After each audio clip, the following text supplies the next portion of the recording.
बानी से पहली मुलाकात कब हुई? 79। अभी याद आती है? हम ये कह सकते हैं बानी तहरीक से, पार्टी से मुकम्मल माइनस हो चुके।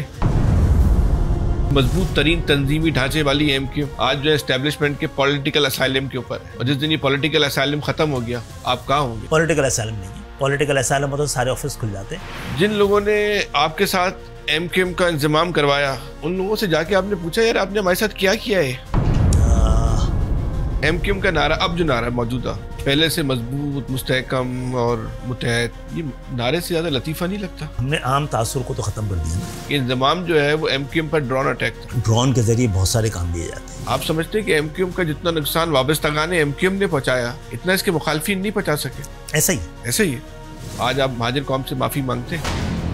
मुस्तफ़ा कमाल ने एमक्यूएम की कोर कमेटी के ग्रुप में एक मैसेज किया। मुस्तफ़ा कमाल उस मैसेज में कहते हैं कि इस वक्त एमक्यूएम की पोजीशन ये है कि कराची से लेके हैदराबाद तक कौमी और सूबाई असम्बली तो दरकना, वो काउंसलर की सीट नहीं जीत सकती। दूसरा उनका कहना यह है कि आपको मोहसिन नकवी ने कहा था 107 जो एमक्यूएम के मिसिंग पर्सन है उनका इंतकाल हो चुका है। नहीं, बिल्कुल नहीं, मोहसिन ऐसी कोई बात नहीं की है। डंपर माफिया, आप नहीं समझते कि अफाक अहमद के एक बयान ने हवाओं का रुख तब्दील किया? लोग जो है अफाक अहमद की तरफ देख रहे हैं। सड़क पे बहने वाला ये खून इतना कीमती है तो मेरा हाथ तो नहीं रंगीन उससे ना, पहले कभी भी। जो गवर्नर के काम है, अगर इसको निकाल दें तो एमक्यूएम के पास अपने दिखाने के लिए क्या चीज है? 5 मिनट या 5 ऐसे काम, बड़े काम बताएं। मैं एहसान करता जब दिखाऊं अपने कौम का। इस शहर के बच्चों के साथ ज्यादती होती है, वो अपने ज्यादती के अजाले के लिए जब हैदराबाद जाता है तो वहाँ तो आपस में लड़ाई की आवाजें आ रही होती है, तो वो क्या करे बच्चा? एमक्यूएम अपनी मौजूदा कारकर्दगी से जो आइंदा इलेक्शन होगा वो फॉर्म 45 पे जीत सकती है, फिर 47 की जरूरत पड़ेगी।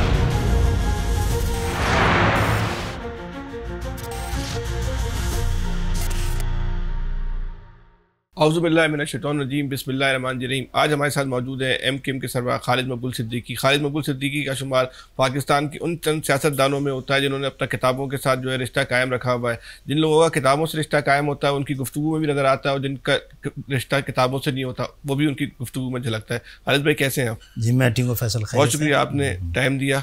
आज हम आपसे एमक्यूएम की तारीख पर, पाकिस्तान के हालात पर बात करेंगे। पहले अपनी सेहत के बारे में बताएं, सेहत कैसी है? सेहत ठीक है। आपका कुछ ऑपरेशन वगैरह हुआ था? मैं पाकिस्तान आया हूँ तो मुझे एक बड़ा रेयर किस्म का, जिसे क्लेजिया कहते हैं, वो हो गया था। तो मैंने मौका मिला, क्योंकि मेरे जो शागिर्द भी हैं बड़े बड़े सर्जन हैं। अच्छा। तो मैंने सर्जरी करा ली थी, जो कि बड़ा मुश्किल सा काम है इस हवाले से। तो बिल्कुल फिट है माशाल्लाह से, अल्लाह पाक आपको ज़हनी तौर पर फिट रहे तो। खालिद भाई, अब सियासत का आगाज़ कैसे किया, कब किया, एमक्यूएम में कब आए? मैं सच्ची बात बोलूँ कि सियासत में आने की अब तैयारी कर रहे हैं। तो मैं तो आम घरों की तरह ना, जो पढ़ के आपको प्रोफेशनल कॉलेज में पहुंचना होता है, मैं पहुंच गया था। तो ज़ाहिर है सिंध मेडिकल कॉलेज में तो मैं डॉक्टर ही बनने गया था, लेकिन हैदराबाद में रहने की वजह से ना, जो सिंध के अंदर एक जायज़ किस्म की ही और हकीकत पसंदाना सी एक पोलराइजेशन थी, या सिंध में जो दो मुस्तकिल बाशिंदे थे, रहने वाली दो कौमियतें थीं, उनके दरमियान दोस्तियां भी थीं, कुछ चीज़ों में शायद मुख्तलिफ राय भी थी। तो उसका इदराक उस तरह कराची में शायद नहीं था। कराची बिल्कुल एक नया मेट्रोपॉलिटन सिटी है, और वहाँ पर एक सच्ची बात तो यह है कि वहाँ पे बाहर से आने वाले लोग ही, चाहे वो 47 में आए हो पहले आए हो, उन्होंने ही आबाद किया शहर को। तो हैदराबाद की वजह से क्लैरिटी थी, और सिंध मेडिकल कॉलेज में आने से पहले ही मेरा टकराव APMSO से हो गया था, लेट 79 दिसंबर में शायद 79। तो मैं यहाँ आया हूँ तो मुझे यूनिट इंचार्ज मिल गया डॉक्टर फारूक सत्तार भाई, और joint unit incharge doctor Imran Farooq. तो उनकी टीम के साथ मैंने भी काम शुरू कर दिया था। तो उस ज़माने में तो एमक्यूएम थी ही नहीं, तो सियासत में आने का कोई तस्वुर भी नहीं था। इर्द गिर्द तो के किससे आप मुतासिर हो कि आपने एमक्यूएम, किसी फ़र्द से मुतासिर? मैं जिस माहौल में रहा था उसमें तो मेरे पास बहुत ज़रूरी था, क्योंकि पाकिस्तान में अपने असल के लिहाज से कोई भी ऐसी सियासी जमात नहीं हुई जो कि लिसानी बुनियादों पर ना बनी हो, चाहे नारे बड़े रख लिए हों, चाहे नाम कुछ और रख लिया हो। लेकिन सिंध के शहरी इलाकों में ये सूरत हाल नहीं थी, क्योंकि शायद जो लोग हिजरत करके आए ना 47 में, वो अपनी इलाकाई शनाख्तें जो कि बड़ी अहम होती हैं, दरअसल वही शनाख्त होती है, उसको सरहद के उस पार छोड़ाए थे किसी वजह से भी। तो उनके पास उनकी दिल की तसल्ली के लिए, उनके सियासी ज़रूरत के लिए मज़हब से ताल्लुक़ रखने वाली भी बड़ी ढेर सारी सियासी जमाती थी, उनके बड़े बड़े जय्यत उनके क़यादतें थीं। फिर पाकिस्तान के हवाले से मुस्लिम लीग भी अल्लाह का शुक्र अलिफ से लेके ये तक हर तरह की मुस्लिम लीग अवेलेबल थी, वो हमसे पहले के लोगों को। तो हमारे लिए सियासत में आने की कोई गुंजाइश थी भी नहीं। हम लोगों को तो 5 साल पढ़ेंगे यहाँ पे। लेकिन बड़ी अहम बात याद रखनी है कि जिन लोगों ने MQM की बुनियाद रखी ना, APMSO या MQM की जद्दोजहद कोटा सिस्टम की वजह से ही हुई होगी, लेकिन जिन्होंने बुनियाद रखी ना वो सारे थे वो बैरियर को क्रॉस करके चले गए थे, यानी मेडिकल कॉलेजेस में पहुंच गए, इंजीनियरिंग, वो दीवार उनके लिए छोटी पड़ी और वो फलांग के चले गए। तो उनको अब ज़रूरत नहीं थी इस तरह की किसी स्ट्रगल की, लेकिन शऊर था। और वो कहता है ना सुकरात कि बेहतरीन माशरा वो होता है कि जो जुल्म से बच जाएं, ये महफूज रहने वाला तबका जुल्म के ख़िलाफ़ और जालिम की सरकूबी के लिए उसी तरह की दिलचस्पी और सरगर्मी का मुजाहरा करे जैसा कि जुल्म रसीदा तबका। तो उसकी बुनियाद बड़े मजबूत बुनियादों पे ये ख़याल था। ये तो हमें भी अंदाज़ा नहीं था कि ये ख़याल बढ़कर इतनी बड़ी एक जद्दोजहद में या इतने बड़े मसले में पाकिस्तान के लिए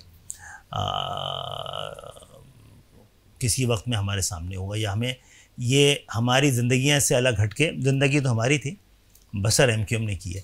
तो आपकी बानी से पहली मुलाकात, बानी से पहली मुलाकात कब हुई? 79। अभी याद आती है? वो याद तो सारी ज़िंदगी उसी के दरमियान गुजरी है। और मैं तो अपने घर का अकलौता था, और फिर हफ्ते में जाके कभी अपने वालिदैन से मिलना, ये सब तो वो तालीम की वजह से तो नहीं था। अभी हम ये कह सकते हैं बानी तहरीक से, पार्टी से मुकम्मल माइनस हो चुके हैं। देखें, जो 22 अगस्त को हुआ है ना, इसको अगर ये कह देना कि सिर्फ खौफ की वजह से हुआ है तो शायद ये आधा ही सच हो, या आधे से भी कम। अगर ऐसा होना होता ना तो 19 जून को हम सब बड़े यंग थे, हमारे पास अपनी ज़िंदगियां थीं, हमारे पास अपने कैरियर साथ जुड़े हुए थे, तो उस वक्त ये हम सब खौफज़दा हो जाते।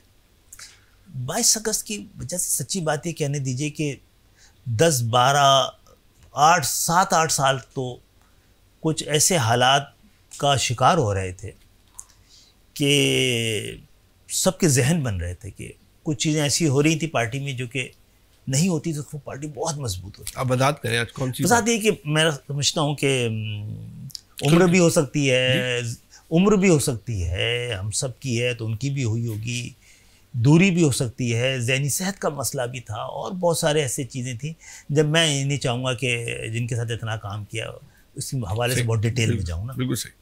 लेकिन हमने बड़ी शराफत से, बड़े तरीके से, बड़े इखलाकी उसूली तमाम उसको मलूज़ खातिर रखते हुए हमने, आपसे सिंपल सी बात कर लेता हूँ जो कि पॉलिटिकली करेक्ट हो सकती है, कि हमें क्या करना चाहिए था 22 अगस्त को। पाकिस्तान जिंदाबाद के नारे के साथ खड़ा होना चाहिए था, नहीं होना चाहिए था, तो खड़े हुए, और इसके अलावा कोई दूसरा ऑप्शन कम से कम हिजरत करने वालों के लिए तो है भी नहीं। खालिद भाई, ये जो MQM है, आप 79 में शामिल हुए, उसके बाद MQM आपने कितनी बार छोड़ी? मैंने तो नहीं छोड़ी, रिकॉर्ड कहता है 3 बार छोड़ी है। मसला एक दफ़ा आप अजीम तारिक भाई के साथ शामिल हुए, तो वो MQM के चेयरमैन थे मेरे भाई, लेकिन वो खुद MQM छोड़ के उन्होंने एक दिन भी नहीं छोड़ी उन्होंने। भाई उन्होंने जो काम, जो मंजर पे आए थे, तो बानी ने तो उसकी हिमायत की थी।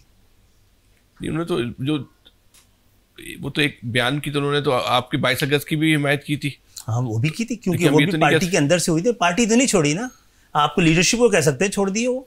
अच्छा, दूसरी मरतबा आपने जब इर्शादुल बाद डॉक्टर नदीम वगैरह अलग हुए थे, लंदन से आपने ऐलान किया था कि हम अलहदा हो रहे हैं। हाँ, तो हमारी अलहदगी को मंजूर नहीं किया गया, तो इस्तीफा दिया गया था, ठीक है, और मंजूर नहीं हुई थी। तीसरी बार अमेरिका जाके आप खामोश हो गए थे। अच्छा, अमेरिका तो मैं अपनी मर्जी से तो नहीं था भाई। अमेरिका के मैं क्या बुरे वक्त में तो गया था।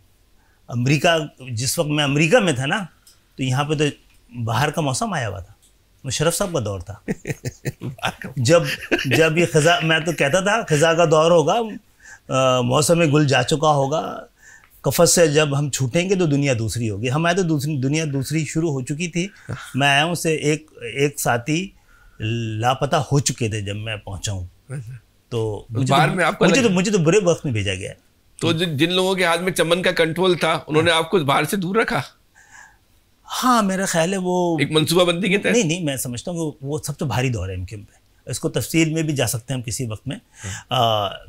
देखिए, दुश्मन 2 काम करता है, आपको या तो कंटेन करता है या एंगेज करता है। 92 में आपको कंटेन किया तो आप तो 10 साथी शहीद हुए, लीडरशिप मारी गई, बहुत सारे काम हुए, बड़े तकालीफ हुए, लोग इसी शहर में एक जगह से दूसरी जगह नकल मकानी में मजबूर हुए। लेकिन एमक्यूएम कमज़ोर नहीं हुई। एमक्यूएम कमज़ोर नहीं हुई, वोटर से राब्ता कमज़ोर नहीं हुआ। लोगों को बोला, वोटर को बोला घर बैठ जाएं, तो 93 में। और एमक्यूएम तो इतनी ताकतवर फिनोमेना है कि उसको असेंबली की तादाद के साथ गिनना उसकी ताकत को बड़ा ही गलत होगा। 93 में एक कौमी असेंबली का मेंबर नहीं था एमक्यूएम का। एमक्यूएम को तो कोई फ़र्क नहीं पड़ा उससे। और 2 दिन के बाद जब इलेक्शन हुआ है सूबाई का, तो पूरा शहर उमड़ आया था। रात के 12 बजे फैसला आ गया था अगले इलेक्शन से 1 दिन पहले कि कराची के नताइज क्या होंगे। बिल्कुल सही। खालिद भाई, एमक्यूएम इस वक्त महाजिर सियासत पे इन्हिसार करती है? नहीं, महाजिर सियासत उसकी बुनियाद है, और ये तो इसलिए ज़रूरी है कि जिस जगह से जो उसका वोटर है ना, वो सच्ची बात है, वो महाजिरी है। इसी सवाल का खालिद में दूसरा, और जमहूरियत का तकाजा भी है कि आपको, अगर आप या तो आप नहीं जाते उसमें, किसी बहुत बड़ी नज़रियाती उसके साथ जद्दोजहद का हिस्सा होते हैं, और आप कहते हैं हम कभी, जैसे कि एमक्यूएम ने तय किया था कि इंतखाबी सियासत में नहीं जाएंगे, अप्रैल 97 में तय किया था, और बहुत सारे हालात की वजह से उससे हटना पड़ा हमें। तो ये सियासत तो कौन नहीं कर रहा है, मैं क्या पूछ रहा हूँ। ठीक हो गया। दूसरा सवाल इसी का हिस्सा है। इस वक्त जिस लम्हे हम और आप गुफ्तगू कर रहे हैं, एमक्यूएम का नारा और बयानिया क्या है? एमक्यूएम का नारा ये है कि क्लियर कट है कि जहाँ तक महाजिर सियासत है वो ये है, महाजरों का मुतालबा ये है, और जमहूरियत से जुड़ा हुआ मुतालबा ये है कि पाकिस्तान में जिसके पास जहाँ पर जितना मैंडेट हो उतना ही इख्तियार भी होना चाहिए। यह इससे बड़ा बयानिया ये है कि पाकिस्तान के अंदर जब तक पाकिस्तान की नुमाइंदगी करने वाले असेंबली में नहीं पहुँचेंगे, उस वक्त तक पाकिस्तान का मुकद्दर बदलेगा ही नहीं। पाकिस्तान की ऐवानों में वो लोग बैठे हैं जो आम पाकिस्तानियों के हालात से, उनकी मुश्किलात से बिल्कुल लाताल्लुक़ है। दुनिया भर में होता है थोड़ा बहुत कि हुक्मरान तबके और अवाम के मफादात मुख्तलिफ होते हैं, हमारे मुख्तलिफ नहीं है, मुतसादिम है, मुतसादिम है। आपके मुल्क में घिसी पिटी बात हो गई, क्योंकि कई बार कह रहा हूँ, और इसलिए कह रहा हूँ कि हालात वैसे के वैसे ही हैं। एक तो ये कि हमारी असेंबली में क्या है, किसानों की नुमाइंदगी कर रहा है जागीरदार, मजदूर की नुमाइंदगी कर रहा है सरमायादार, मेरी और आपकी नुमाइंदगी कर रहे हैं ख़ानदान।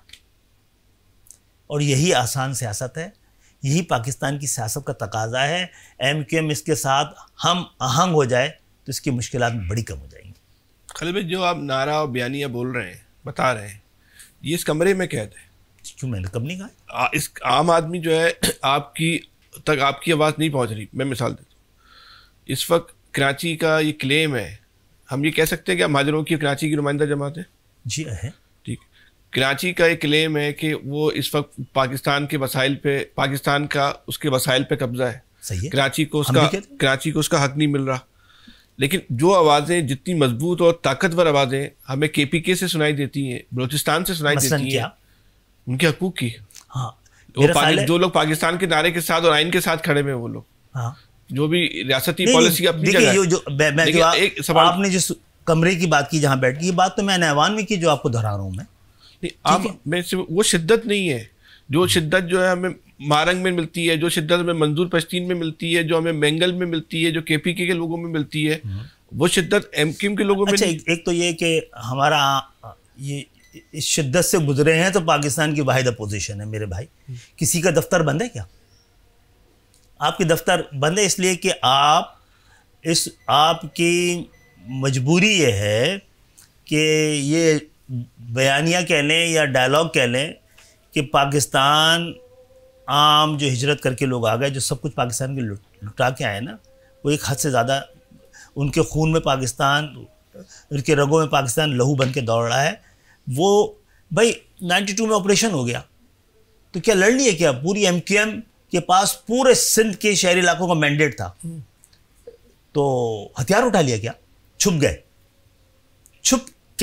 छुप जाने को, ना लड़ने को भी मुल्क के खिलाफ कहा गया और दहशतगर्दी कहा गया।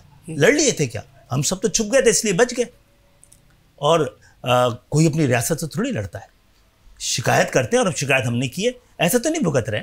क्यों नहीं ऑफिस हमारे खिले हुए सारे? किसके बंद हैं? PTI के ऑफिस बंद हैं क्या? PTI के क्या?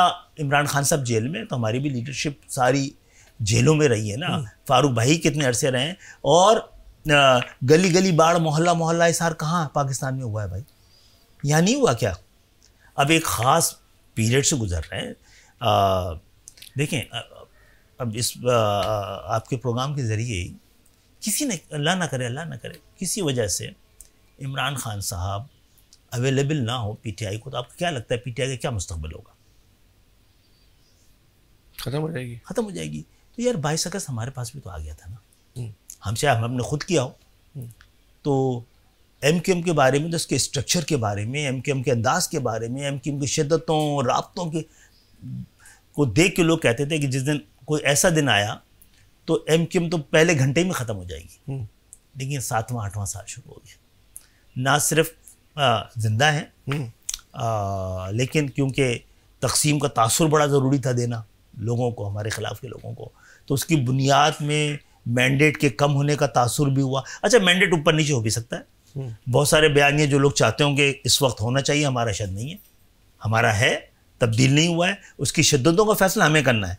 हमें देखें, क़यादत ये नहीं होती कि जो हमें आवाम से वोट लेने के लिए सच या झूठ नहीं बोलना है, ठीक है।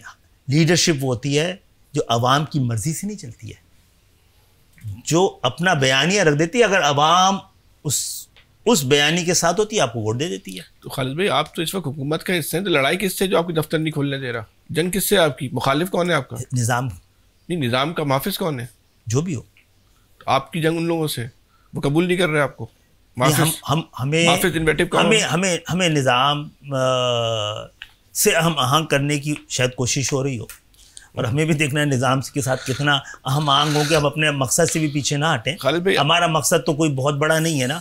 हम तो कहते हैं कि दुनिया के जो महज़्ज़ब माशरे हैं, तरक्की याफ्ता माशरे हैं, जहाँ जेन्युइन जमहूरियत हैं, वहाँ के बहुत सारे तकाज़े हम पूरे कर सकते हैं ना। डेवोल्यूशन पावर है, आबादियों के साथ जैसे डिस्ट्रिक्ट और डिवीज़न बढ़ते हैं, सूबे भी बढ़ लेने चाहिए, हमारे आसपास हो रहे हैं।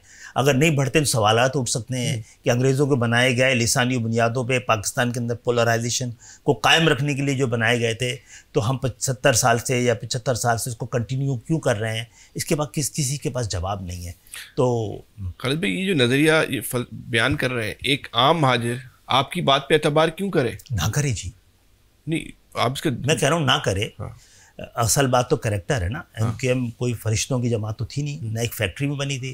ख़राब लोग भी हो सकते हैं, सही लोग भी हो सकते हैं, और हो सकते हैं ख़राब लोगों की तादाद, जैसे ख़राब लोगों की तादाद ज़्यादा हो, इक्का दुक्का लोग बचे हुए हों। तो ये बता दूँ आपको 2 बातें। एक तो मसनूई क़यादत हमें ना कोई सी भी, चाहे हमारे अंदर से निकाली जाए, कहीं बाहर से लाई के जाए, लोगों के अंदर दोबारा फटे पुराने गुब्बारों को दोबारा हवा दी जाए, तयशुदा गिरफ्तारियाँ हो रही हों, बयानिया बनाया जा रहा हो, वो उससे ये एक हमें एडवांटेज है डिसएडवांटेज के साथ। डिसएडवांटेज है कि बहुत झूठ वूठ नहीं बोल सकते अपने लोगों के साथ, वो बाय नहीं करेंगे ना, ज़्यादा ड्रामाबाजी हमारी। और सच ये है कि वो किसी और ड्रामाबाजी को भी कबूल नहीं करते। कोई क़यादत मसनूई शहर पे मुसल्लत नहीं की जा सकती। दूसरी, जो लोगों को रिजेक्ट कर दिया है ना, वो किसी भी चेहरे, किसी भी नारे के साथ आएंगे तो वापस हमें रिप्लेस नहीं कर पाएंगे। हम सबको मिलकर MQM के लोगों को दुआ करनी चाहिए कि हमसे बेहतर लोग इस शहर के और जिस कौम की हम रिप्रेजेंट कर रहे हैं उनके हमसे बेहतर लोग आएँ। हमारे लोग खुद अपने ज़रिए हमें रिप्लेस कर देंगे। उस वक्त MQM की हम जैसी लीडरशिप को चाहिए कि उनके लिए जगह छोड़ दें। खालिद भाई, इस वक्त पाकिस्तान की सबसे बड़ी फैसला कुन जो कुव्वत है वो नौजवान है। एक ज़माने में MQM की सबसे बड़ी ताकत नौजवान था, जैसे अभी आपने बताया 27 साल का मेयर नौजवानों की पार्टी कहलाती थी। आज MQM और नौजवान डिस्कनेक्ट हो चुके हैं। ये हो भी सकता है, क्योंकि एक बड़ी वजह तो ये हुई है कि जिन हालात की वजह से वो नौजवान आए थे ना, वो एक नई नस्ल हमारी छतरी तले बड़ी हुई है। हो सकता है उसने एमक्यूएम की ताकत देखी हो, बदमाशी देखी हो, और उसको गली मोहल्ले में जो वो वाले हालात, इतनी कमज़ोर एमक्यूएम के बावजूद वो हालात नहीं हुए कि कोई माँ बहन को तंग कर सके मिनी बस में या कोई आपके घर के दरवाजे पे। इससे ज़्यादा वाली डिटेल में जाऊँगा नहीं। जिस अमन की गुफ्तगू की जाती है ना एमक्यूएम से पहले, उसकी क्या कीमत अदा की जा रही थी, ये आपके कैमरे के सामने बात करना भी ठीक नहीं है। नहीं कर ले, नहीं ठीक नहीं है। लोगों को भी बड़ी तफसील में जाना पड़ता है। उसकी बड़ी भारी कीमत थी।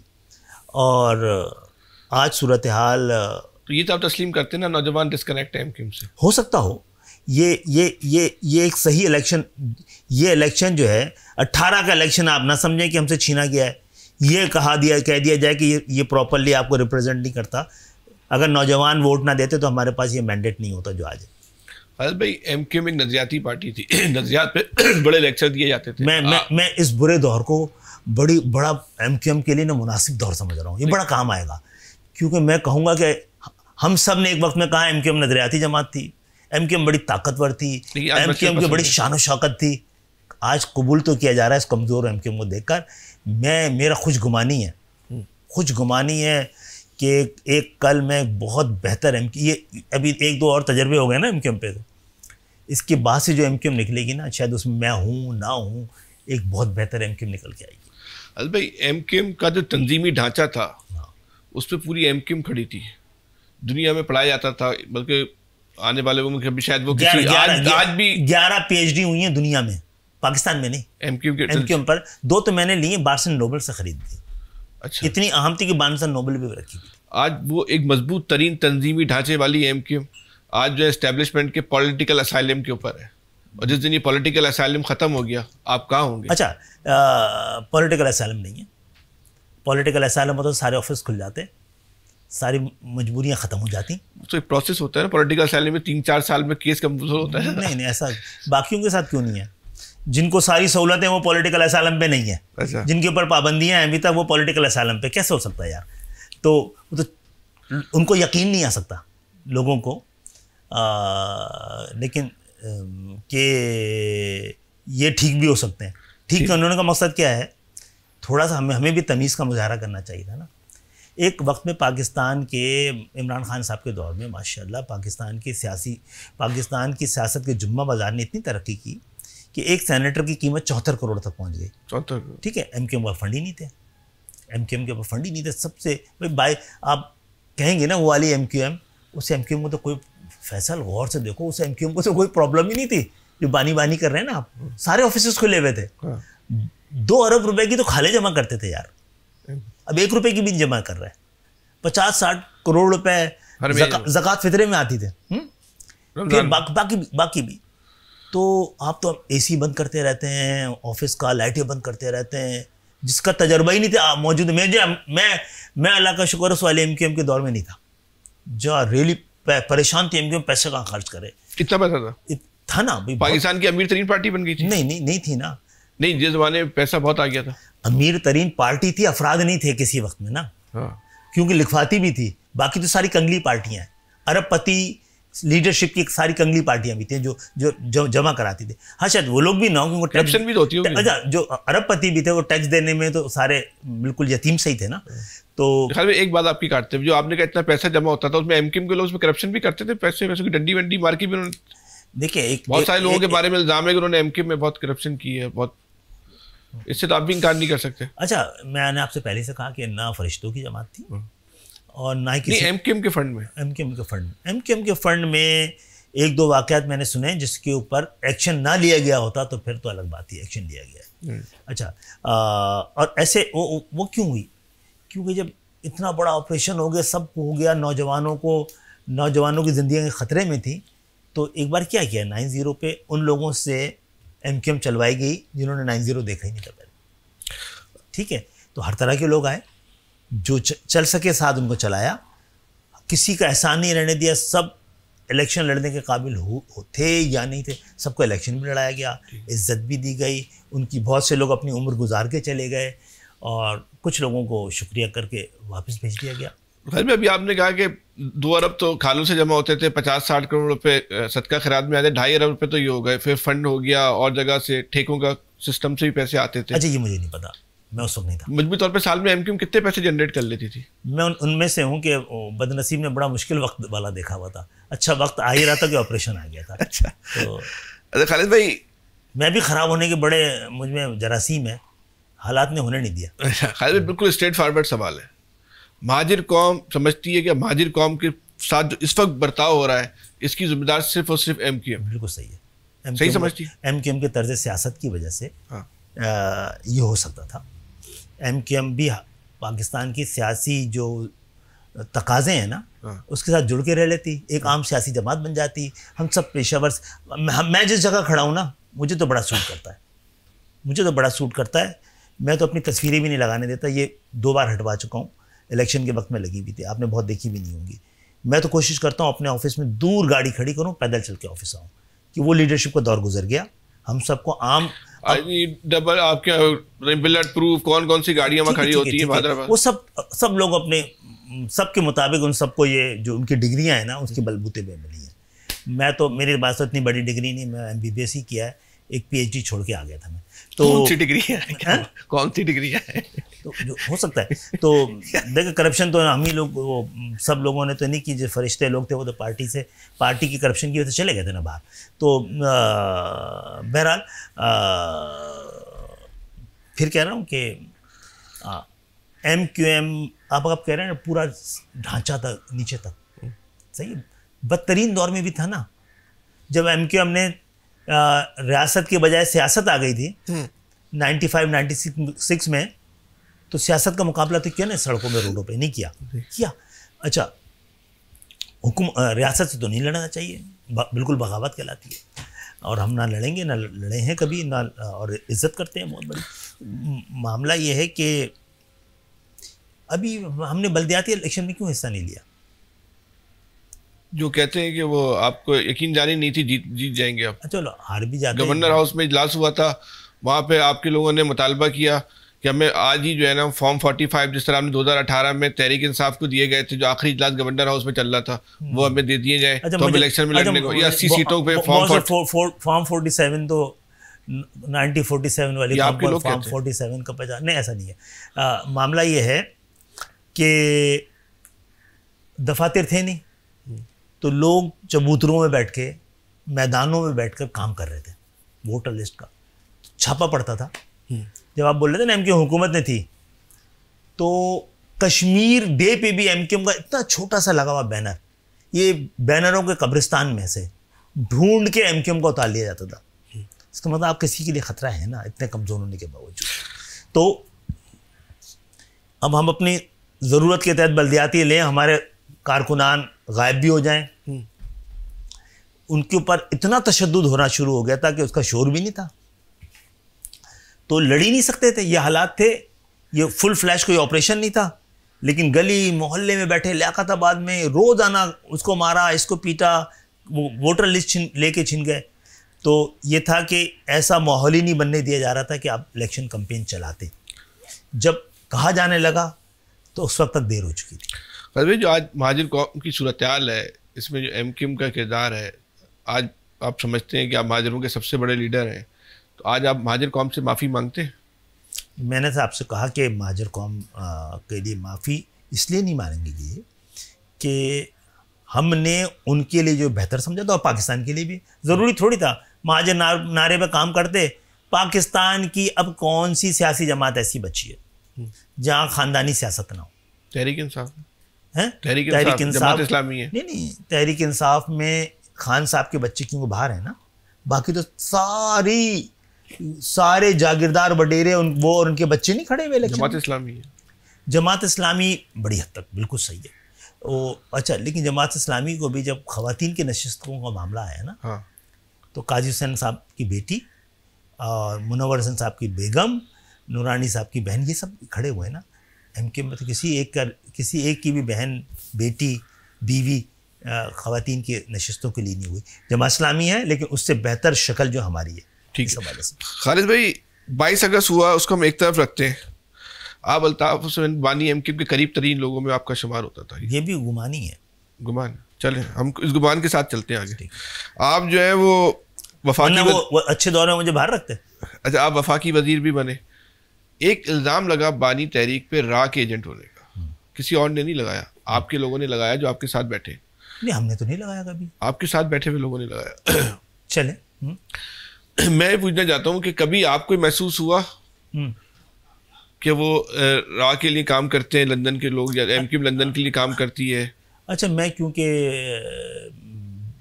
लंदन में बहुत जिस दौर में था उस ज़माने में तो ऑपरेशन वगैरह चल रहा था, तो शायद वो बहुत सारे फैसलों से लगता हो। वो सारे फैसले मुझे लगते हैं, कहने की इजाज़त दीजिए, कि बड़ी मुश्किल हालात में हुए थे कि मेरे अलावा उनके पास ऑप्शन नहीं था। मुझ पे हो सकता है मोहब्बत ना करते हो, एतबार ज़्यादा करते हो। लवेबल होने से ज़्यादा इंपॉर्टेंट है डिपेंडेबल होना। तो मैं लवेबल कभी भी नहीं रहा किसी का, डिपेंडेबल रहा हूँ, और यही मेरी शायद कामयाबी है। तो उनके बयानात जो थे उससे झलकने लगा था। उन्होंने जो ये काम किया है उससे वो गुस्से की हालत भी हो सकती है। इन्फॉर्मेशन नहीं है मेरे पास, आती नहीं है। मेरे ख्याल से ज़्यादा बेहतर बताने वाले ना वो मेरे आसपास नहीं थे। ये सही है, वैसे ये बात सही है, आपके आसपास नहीं है। खालिद भाई, 2018 का इलेक्शन, एमक्यूएम जो है उसने सीटें, सबको पता है एमक्यूएम से सीटें जो है छीनी गई, फिर एमक्यूएम का जो है वो इंजमाम हो जाता है। जिन लोगों ने आपके साथ एमक्यूएम का इंजमाम करवाया, उन लोगों से जाके आपने पूछा, यार आपने हमारे साथ क्या किया है? मामला ये है कि देखो फैसल, ये बड़ी अच्छी बातें हो रही हैं। ये पूरी महाजर कौम ना शो मचा के एमक्यूएम के अंदर से भी कि वो पार्टी तकसीम है, पार्टी तो तकसीम नहीं थी। मैं बार बार चीख के कहता था, अब शायद हो जाए। नहीं, मैं बता रहा हूँ, मैं उस वक्त की बात है, इंजमाम से पहले की बात बता रहा हूँ। न वोटर तकसीम था, न कारकुन तकसीम था, तासुर मौजूद था।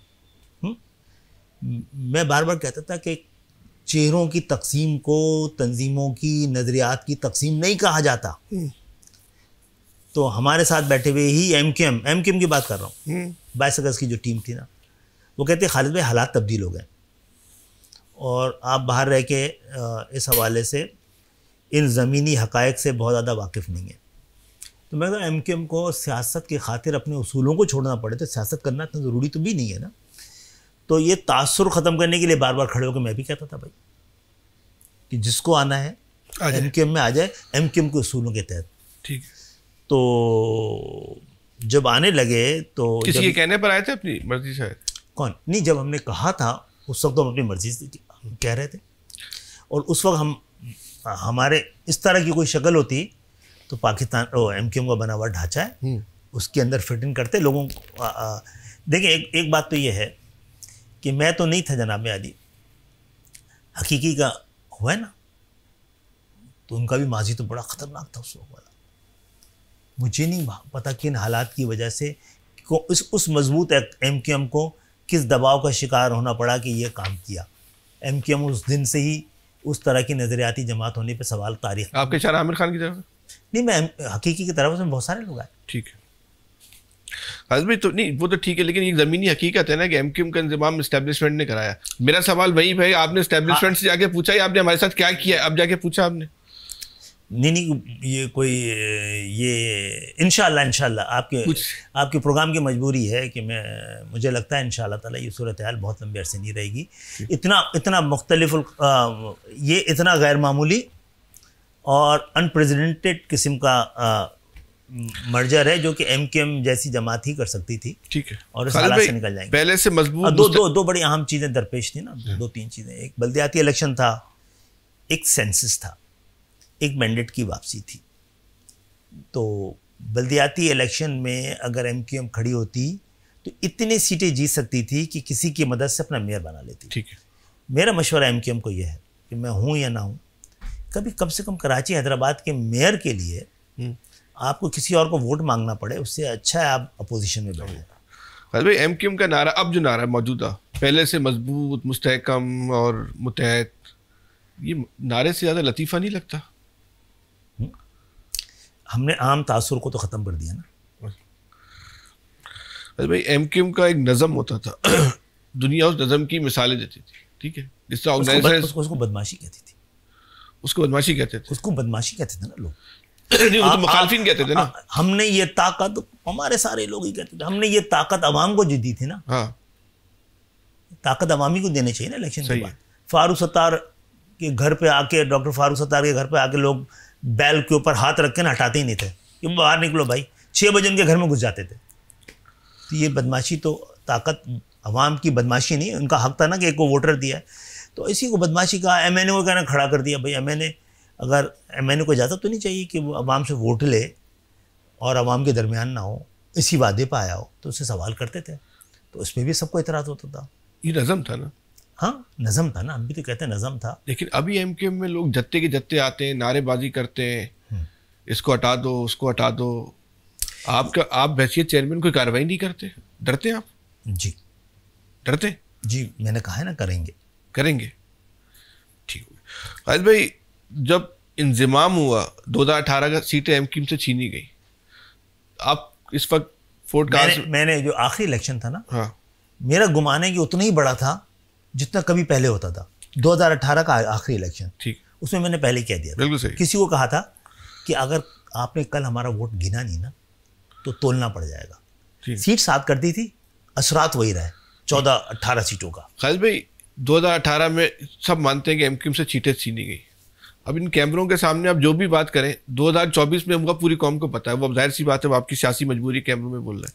आप ये नहीं समझते 2024 में जो कुछ हुआ वो इंजमाम का असर था? इंजमाम की कीमत अदा की आपने? नहीं, 24 में इंजमाम के असर से मैंडेट वापस लिया ना, इंजमाम के असर से। तो ये आप इंजमाम को, एक एमक्यूएम में बहुत सारे लोगों की राय है कि इंजमाम जो है वो एमक्यूएम पर ड्रोन अटैक था। ड्रोन के जरिए बहुत सारे काम लिए जाते हैं। अच्छा, ठीक है। खालिद भाई, एमक्यूएम के जो लोग हैं जो आपसे जुड़े हुए हैं, उनको आपसे बहुत शिकवा है। वजह वो ये कहते हैं कि आपने इंजमाम के बाद जो दूसरी पार्टी को एडजस्ट किया, वो हिस्सा बकदरे जुस्सा से ज़्यादा दिया और हमारा हक मार के उनको दिया। अच्छा, एक तो ये डिबेट ही बड़ी अजीब है, हक मानने वाला ना।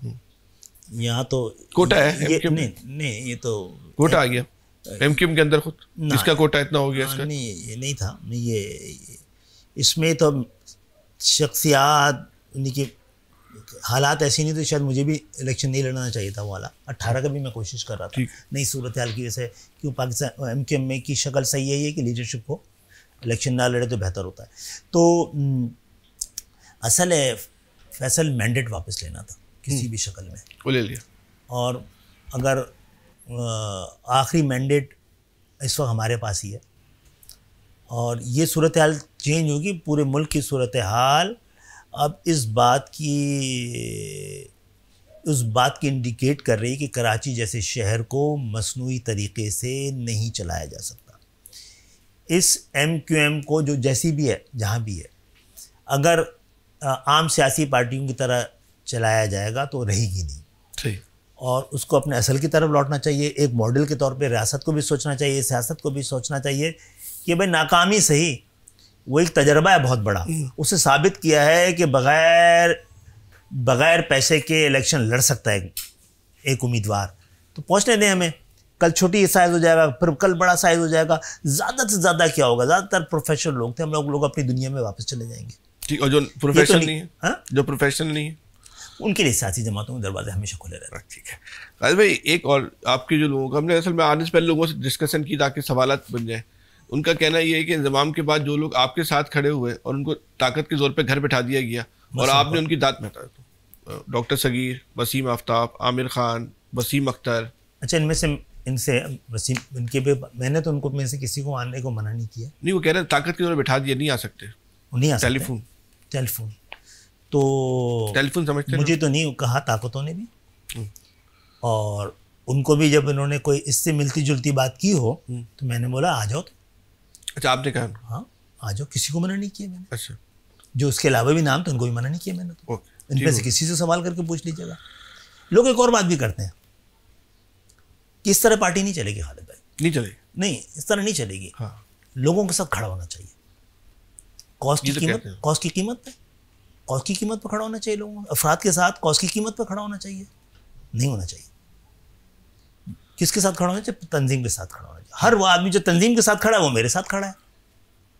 क्या एमक्यूएम को दो खौफ से निकलना है मेरे भाई?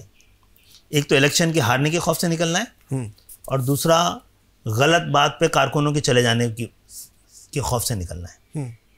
वरना आप अपने इर्द गिर्द बिच्छू और सांप ही जमा कर लेते हैं। आपको परेशानी किन से होती है? जो डिमांडिंग होते हैं, जो प्रोफेशनल होते हैं, जो देख पार्टी के हालात के तहत अपना मिजाज बदल रहे होते हैं कि इनको साथ लेके चले, मुझे तादाद की ज़रूरत नहीं है। ना ये मेरा पेशा है और ना मेरी तंजीम की ज़रूरत है, ना मेरी ज़रूरत है। खालिद भाई, इस्टेब्लिशमेंट के लिए आपने सब कुछ किया। ये दो सवाल है।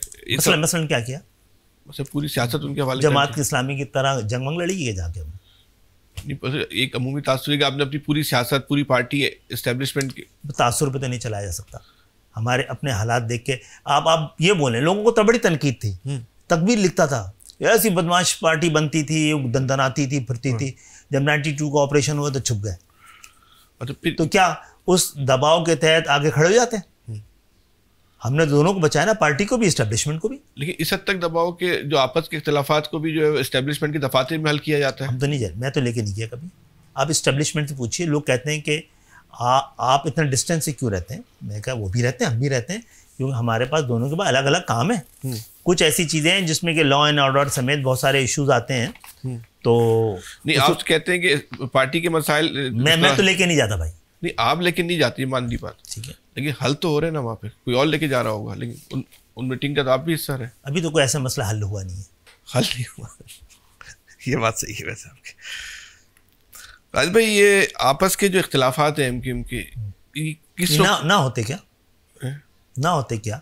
इतने दो मुख्तलिफ मिजाज तरीके से हमने किसी भी कौमी मफाद के तहत किसी वजह से भी जो इकट्ठे हुए हैं। एमक्यूएम में वीडियो लीक, ऑडियो लीक हुई थी, किसने की थी? मुझे पता है, आपको पता है किसने की थी? अच्छा, नहीं, मुझे तो कुछ हमारे साथियों को गुमान होता है, कुछ दूसरे लोगों को गुमान होता है, और वीडियो लीक हुई थी। वीडियो भी थी शायद। तो ये आज के दौर में तो बड़ा आसान है यार। नहीं, वो तो जगह जगह होता है। किसने की थी, मकसद क्या था? किसने की थी ये बगैर तहकीक के कह देना, अंदाजे से तो कह देने का। कमेटी बनी थी, अब तक फैसला सामने नहीं आया। नहीं आया क्यों बहुत है, क्योंकि हम इदारा थोड़ी है कि हम मालूम कर सके। अगर इदारों ने बताया होगा तो हो सकता है कि उसके साथ गुमान के साथ ना बताया हो कि उसको हम ये कहा जाता है कि उस लीक करने के पीछे जो मकसद था वो आपने अपने फहम से नाकाम बना दिया। ये बात सही है? अच्छा, मेरे फहम के बारे में तो मुझे भी एक बड़ा यकीन नहीं है। ठीक है खालिद भाई, एमक्यूएम के खिलाफ बहुत ऑपरेशन हुआ। हम शुरू से शुरू करते हैं, यानी कि जब से एमक्यूएम बनी, फौजी ऑपरेशन एपीएमएसओ के दौर 81 में मार के, ठीक है, तमाम तालीमी इदारों से निकाल दिया था। एपीएमएसओ के 10 वोट पड़ते नहीं थे, तो फिर क्यों मार रही थी जमीयत? अच्छा, कई दफ़ा रियासत ने ये पॉलिसियाँ बनाई कि इस एमक्यूएम को वजूद से ख़त्म करना है हमने, लेकिन नहीं कर सके।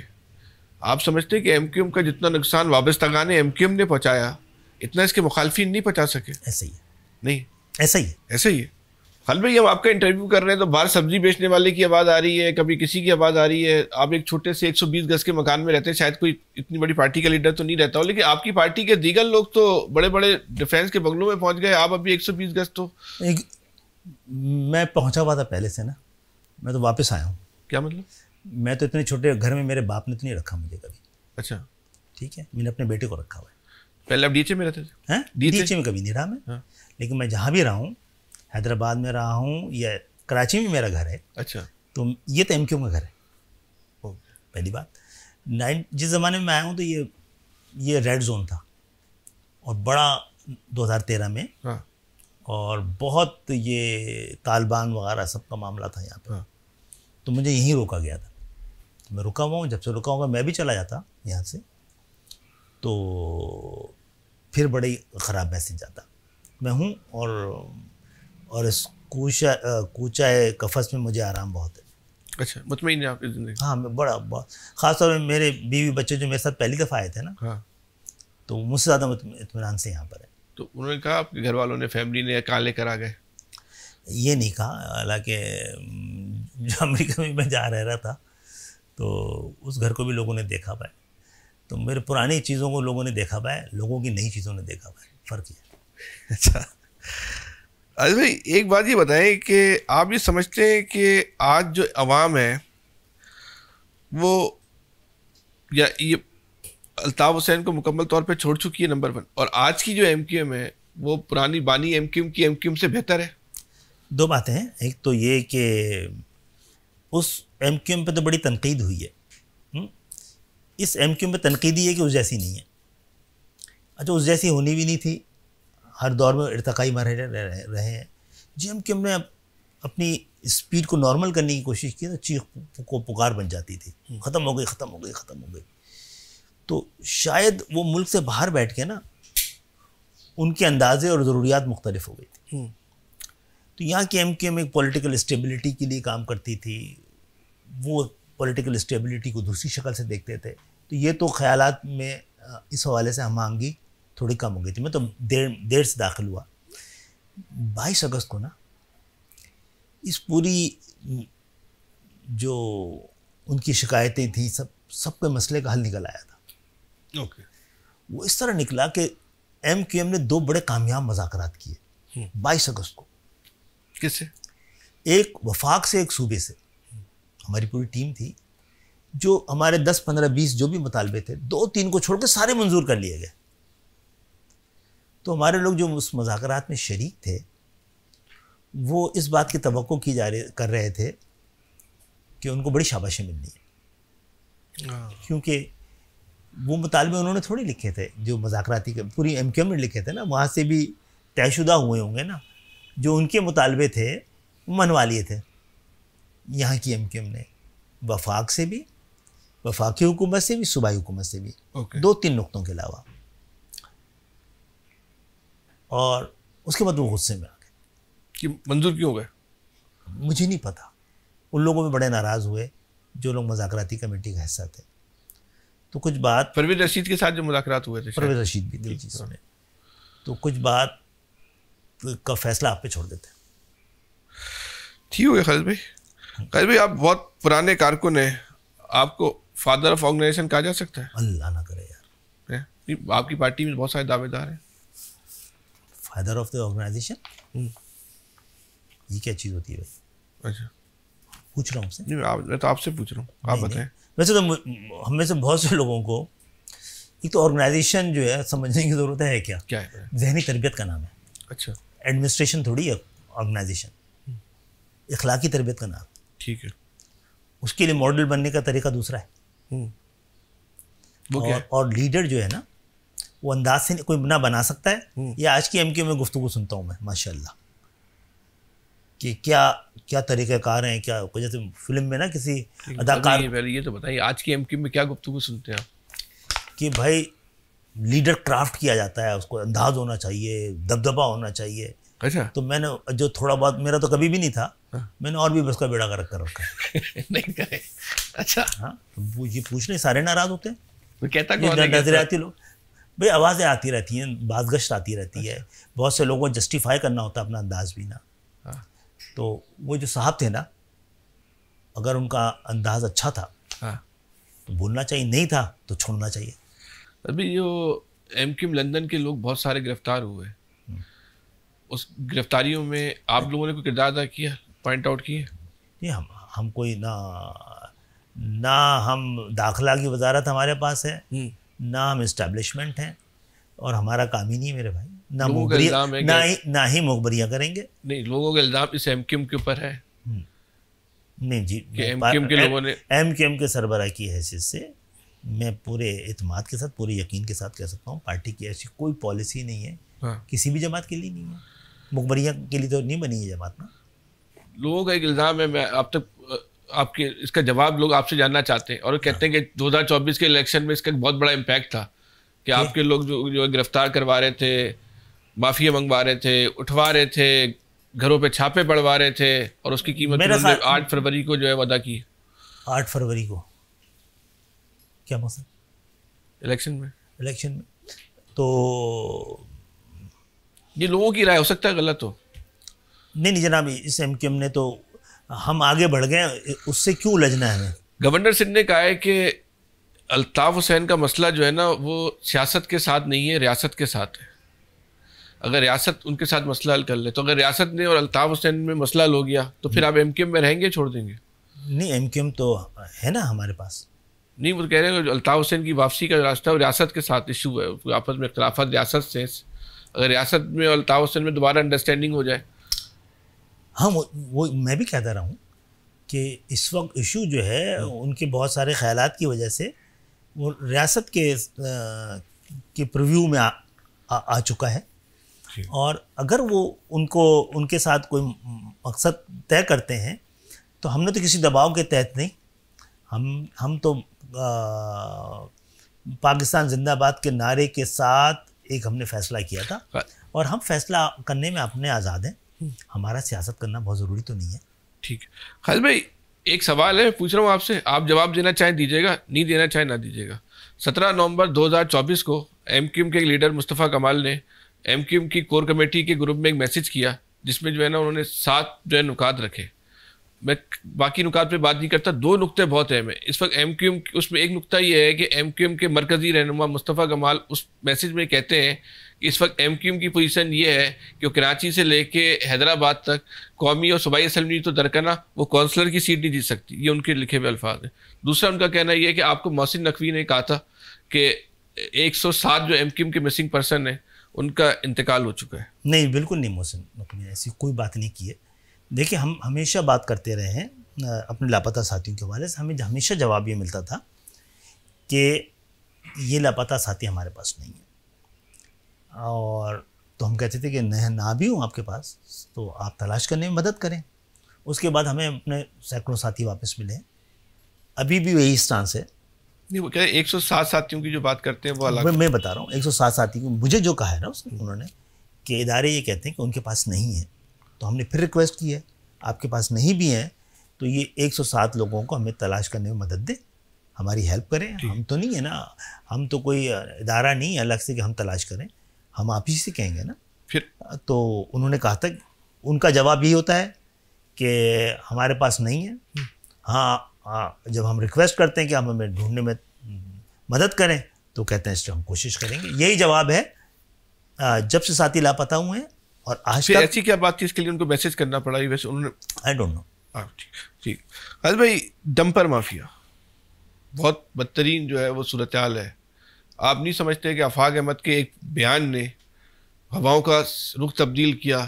लोग जो है आफाक अहमद की तरफ देख रहे हैं। मैं ये नहीं बोल रहा कि बहुत बड़े लीडर हो गए, ये पाकिस्तान का नसीब होगा कि डंपर के हवाले से कोई मैं बात करूं आप मेरा माजी ना देखें।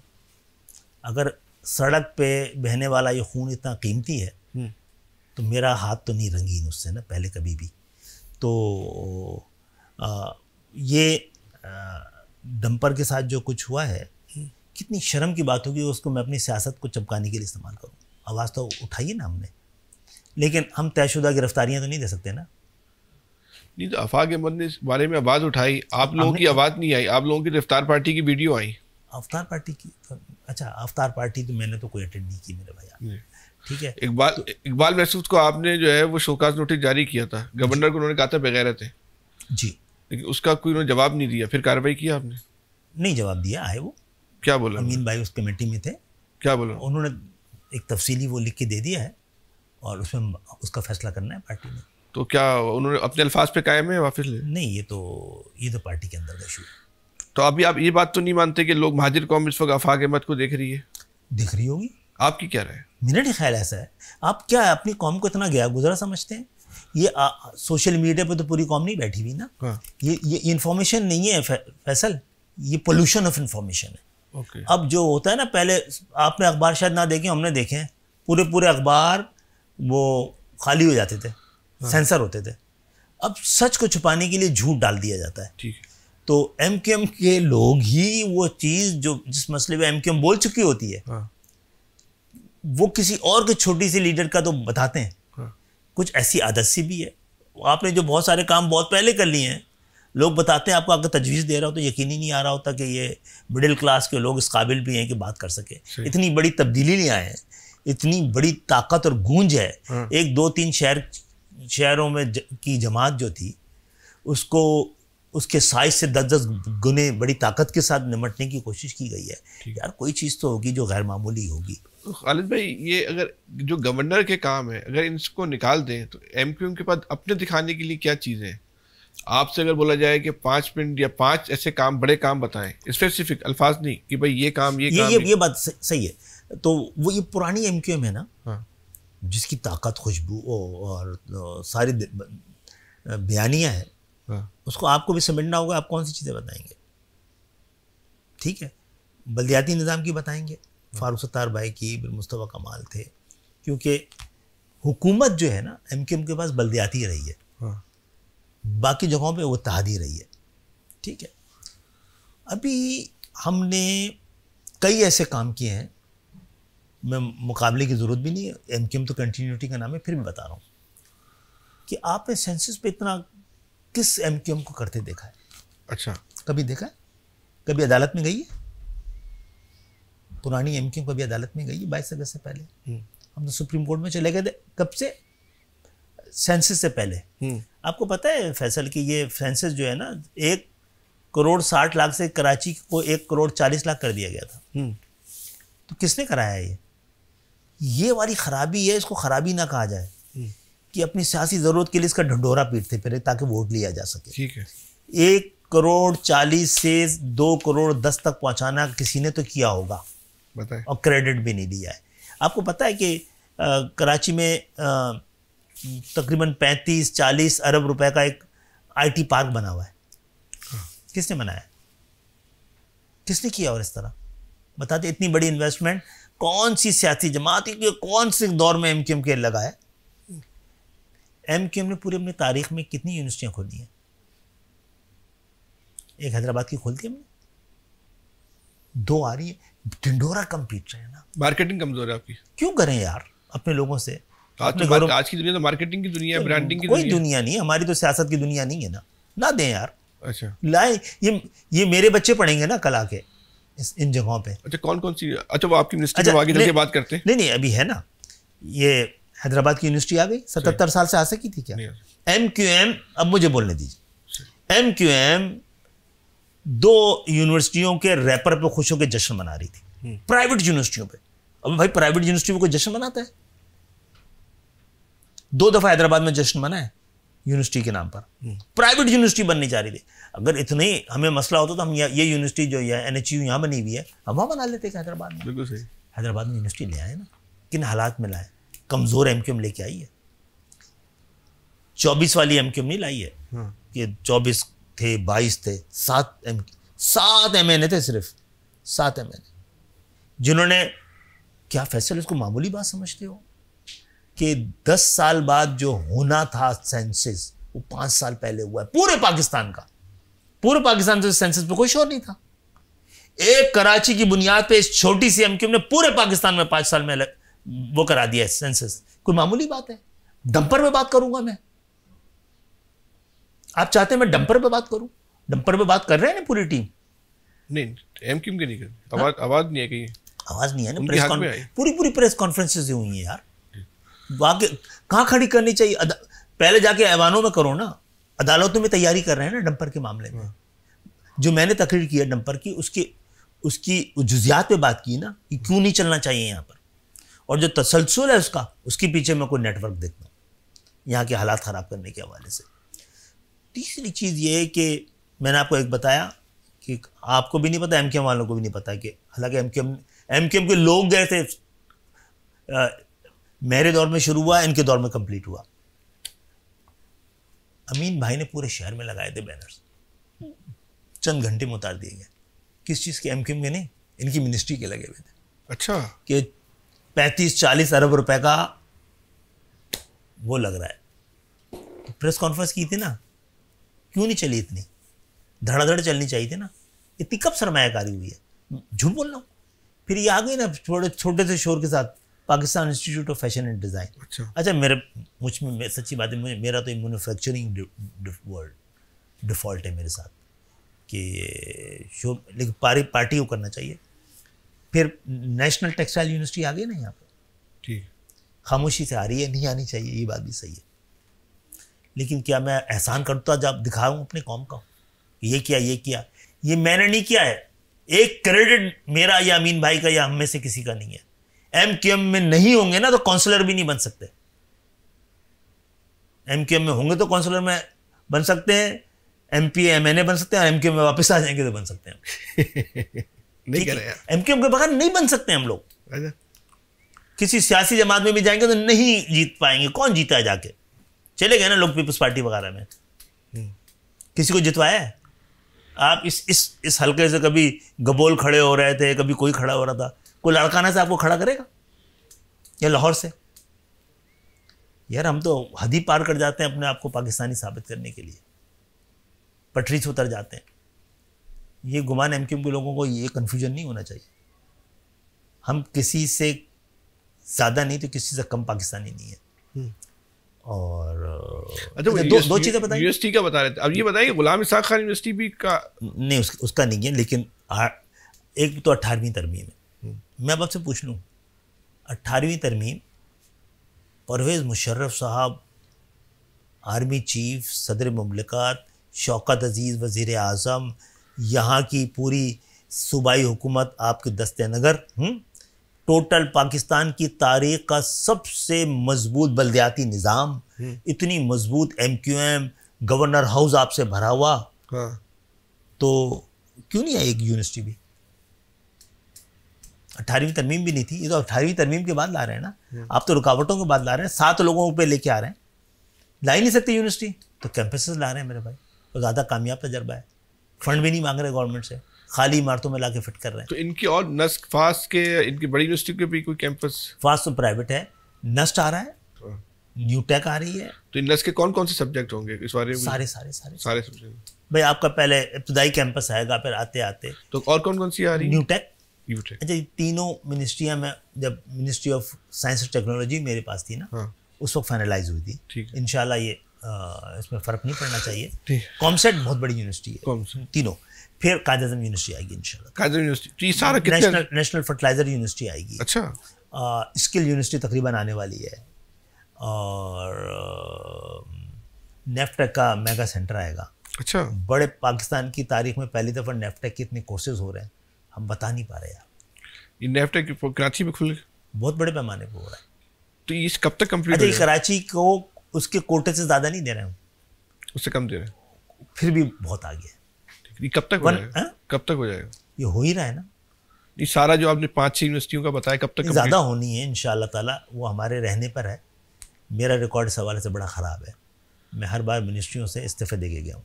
ये MQM तो होगी ना, आप ना हो तो क्या, पार्टी तो आप ही की है। तो भाई कैनाल्स पे आपका क्या मौक़िफ़ है? सिंपल सा है कि तमाम स्टेक होल्डर्स को कनाल जो है गुजरती है ना, पूरे दरिया सिंध तो पूरे पाकिस्तान से गुजरती है ना, तो तमाम स्टेक होल्डर्स के इत्तेफाक राय से होना चाहिए, पहली बात। क्योंकि सिंध टेल एंड पे है तो उसके एतराज़ात को सुनना चाहिए। तीसरी बात यह है कि ख़ुद पाकिस्तान पीपल्स पार्टी इस हवाले से पहले क्या यकीन दहानियाँ कराती रही है वो बताया जाए। चौथा कि ये जो सूबे हैं ख़ुद बताएं कि अपने अंदर पानी की तकसीम कैसे कर रहे हैं। कराची जो है अब सिंध की आबादी का 37% है, वो कराची जिसको अभी भी 1.5 करोड़ कम गिना गया है, जिस कराची को 1.5 करोड़ कम गिना गया है। ये आपको इसकी नाकामी कह सकते हैं? आपको? हाँ, किसकी? आपकी नाकामी। तो आधी कामयाबी भी तो कह दो, ठीक है ना। ये नाकामी में पहले का जमात इस्लामी ने शोर मचाया, हम तो ज़िंदगी भर नहीं थे ना, या 22 अगस्त से पहले MQM ने किया है, सही, या नूरानी साहब ने शोर मचाया यहाँ पे, जो यहाँ के वो लोग थे। किसी दानिश्वर ने बात की इस पर? ये तो हम कहते थे, लोग बोलते थे भाई ये तो नफरत फैला रहे हैं ये आबादी की कम गिनने का। भुट्टो साहब के दौर में कराची की आबादी को गलत गिनने में उस वक्त का चीफ इलेक्शन कमीशन उड़ा दिए गए थे जुनेजो साहब। आबादी में कोई फ़र्क नहीं पड़ा था। कराची में जरदारी साहब के दौर में, जरदारी साहब ने भी कहते हैं 3 करोड़ है, 10-15 साल पहले कहते थे कराची की आबादी 3 करोड़ है। तो फिर एक बार सही सेंसस हुआ ना, तो सिंध के बहुत सारे डायनेमिक्स से चेंज हो जाएंगे, ठीक। फिर मुतालबे बहुत सारे ने शिफ्ट हो जाएंगे इधर से उधर। तो आप समझते हैं इसी बात को आगे बढ़ाते हैं, अब सिंध में इतनी बड़ी आबादी हो गई है, 2 सूबे बनने चाहिए? पूरे पाकिस्तान में बनने चाहिए आबादी के लिहाज से, सिंध में बनेगा। सबसे मजबूत मुकदमा जो है ना वो सिंध का है। आप सिंध की तकसीम की, क्यों सिंध की तकसीम थोड़ी हो रही है, सूबे बनने के हक में। आपने कभी डिस्ट्रिक्ट और डिवीजन के बढ़ने को कहा है कि सिंध की तकसीम हो रही है, पाकिस्तान की तकसीम हो रही है, पंजाब की तकसीम हो रही है, बलूचिस्तान की तकसीम हो रही है? चलो इसको यूं लेते हैं, सिंध, आप जो है सिंध के शहरी इलाकों को सूबा बनाना चाहते हैं। सिंध में भी सूबे बनने चाहिए, और सिंध का मुकदमा इसलिए ज़्यादा इम्पोर्टेंट है कि सबसे ज़्यादा माइग्रेशन यहाँ हुई है। तो ये इसके हवाले से आप कोई तहरीक चलाएंगे, मुतालबा करेंगे? मुतालबा मौजूद है। अच्छा, मुतालबा तो कहते हैं कि माँ धरती है, सिंध तकसीम हो सकती है, तो आप सिंध को माँ धरती मानते हैं? मेरा ख्याल है पाकिस्तान में मेरे अलावा किसी का बड़ा वाज़ेह बयान नहीं है कि सूबे धरती माँ नहीं हो सकते, पाकिस्तान धरती माँ है। अच्छा। ये मैं 10 साल से तो तसलसल से कह रहा हूँ, पहली बात। दूसरी बात ये कि किसी भी सूबे की तकसीम को गद्दारी कहना खुद गद्दारी है। यानी आप उसको मुल्क समझते हैं या मुल्क बनाने का तस्वुर रखते हैं, किसी देश का आपके जहन में बसा हुआ है। भाई आप कराची में हम लड़ें क्या, डिवीज़न तकसीम हो रहा हो या डिस्ट्रिक्ट बन रहे हो? लाहौर जो था जब 5 लाख का था, एक डिस्ट्रिक्ट था। लाहौर अब 2 करोड़ से ज़्यादा का है या 2 करोड़ का है, तो एक डिस्ट्रिक्ट है। तो कराची में क्या डिस्ट्रिक्ट, कराची की मोहब्बत भी बनाएंगे? भाई बड़ी असल में बहुत इंपॉर्टेंट बात है जो आप कर रहे हैं सूबों के हवाले से। आज तक की तारीख में MKM का बाज़ाब्ता मुतालबा नहीं आया कि सिंध के शहरी इलाकों, ये भी बड़े मज़े की बात है ना। MKM ने पूरा एक जलसे में अवामी राय से फैसला किया। एक दूसरा कौमी असम्बली में जमा कराया कि सूबे बनाने का तरीक़ाकार तब्दील किया जाए। नहीं पता ना, कौमी असम्बली में कराया, छुपके तो नहीं कराया कहीं, तो क्यों नहीं पता? नहीं, ये तो सही है। ठीक है, MKM का मैं कह रहा हूँ फिर MKM में क्यों जिम्मेदारी है? कौमी असम्बली में कर रहे हैं तो पूरे पाकिस्तान के मीडिया की भी जिम्मेदारी है ना कि उसको बताए कि MKM ने बहुत बड़ा जुर्म कर दिया है। तो आप ये समझते हैं कि इस वक्त जो है, मैं कह रहा हूँ ना, फिर क्या किया है कि हम तो 7 लोग थे ना, 7 लोग थे, 7 इतनी बड़ी असम्बली में गुजार दिया, कौमी असम्बली से स्टैंडिंग कमेटी में भिजवा दिया। इतने इससे ज़्यादा वाला कुछ नहीं कर सकते भाई एक सियासी जमात की हैसियत से। खालिद भाई, अभी आप जो है सूबे बनाने के लिए कोई तहरीक चलाएंगे या मुतालबा करते हैं कि सिंध के मसाइल का लिए है कि इसकी तकसीम की जाए? हम इसको, इतने बड़े मुतालबे को अपनी सियासत के हद तक रखना नहीं चाहते। ये मुतालबे जहाँ जहाँ हैं, सबसे पहले तो उन मुतालबों को पूरा किया जाए। जनूबी पंजाब में भी है मुतालबा, और वो जो सराय की वो जो हज़ारा बेल्ट है पख्तून, वहाँ पे खैबर पख्तूनख्वा में, वहाँ भी मुतालबे हैं। और मैं कहता हूँ उन मुतालबों को नज़रअंदाज भी कर दिया जाए। इमरान खान पे बात करते, इमरान खान नहीं, मैं बता रहा हूँ कि जहाँ जहाँ आबादी जिस रफ्तार से बढ़ी है, उसी रफ्तार के तहत आप इंतज़ामी यूनिट बना दें जो लिसानी बुनियादों पे ना हो। लिसानी बुनियादों पे सूबों के होने के हम भी ख़िलाफ़ नहीं हैं, लेकिन पाकिस्तान की डायनेमिक्स इस बात को की इजाज़त नहीं, इस बात का तकाजा करते हैं कि उसको एडमिनिस्ट्रेटिव बनना चाहिए। खालिद भाई, 22 अगस्त बड़ा जुर्म था, 9 मई 22 अगस्त 9 मई में 22 अगस्त में एक पाकिस्तान के लिए नारा लगाया गया है, और वो भी जुर्म था, लेकिन ये तो हमला किया गया है, बाकायदा हमला हुआ है पाकिस्तान की तमाम ऐसी निशानियों पर जहाँ से हम गुजरते हुए भी एहतियात करते हैं ना, उन घरों में ये घुस गए।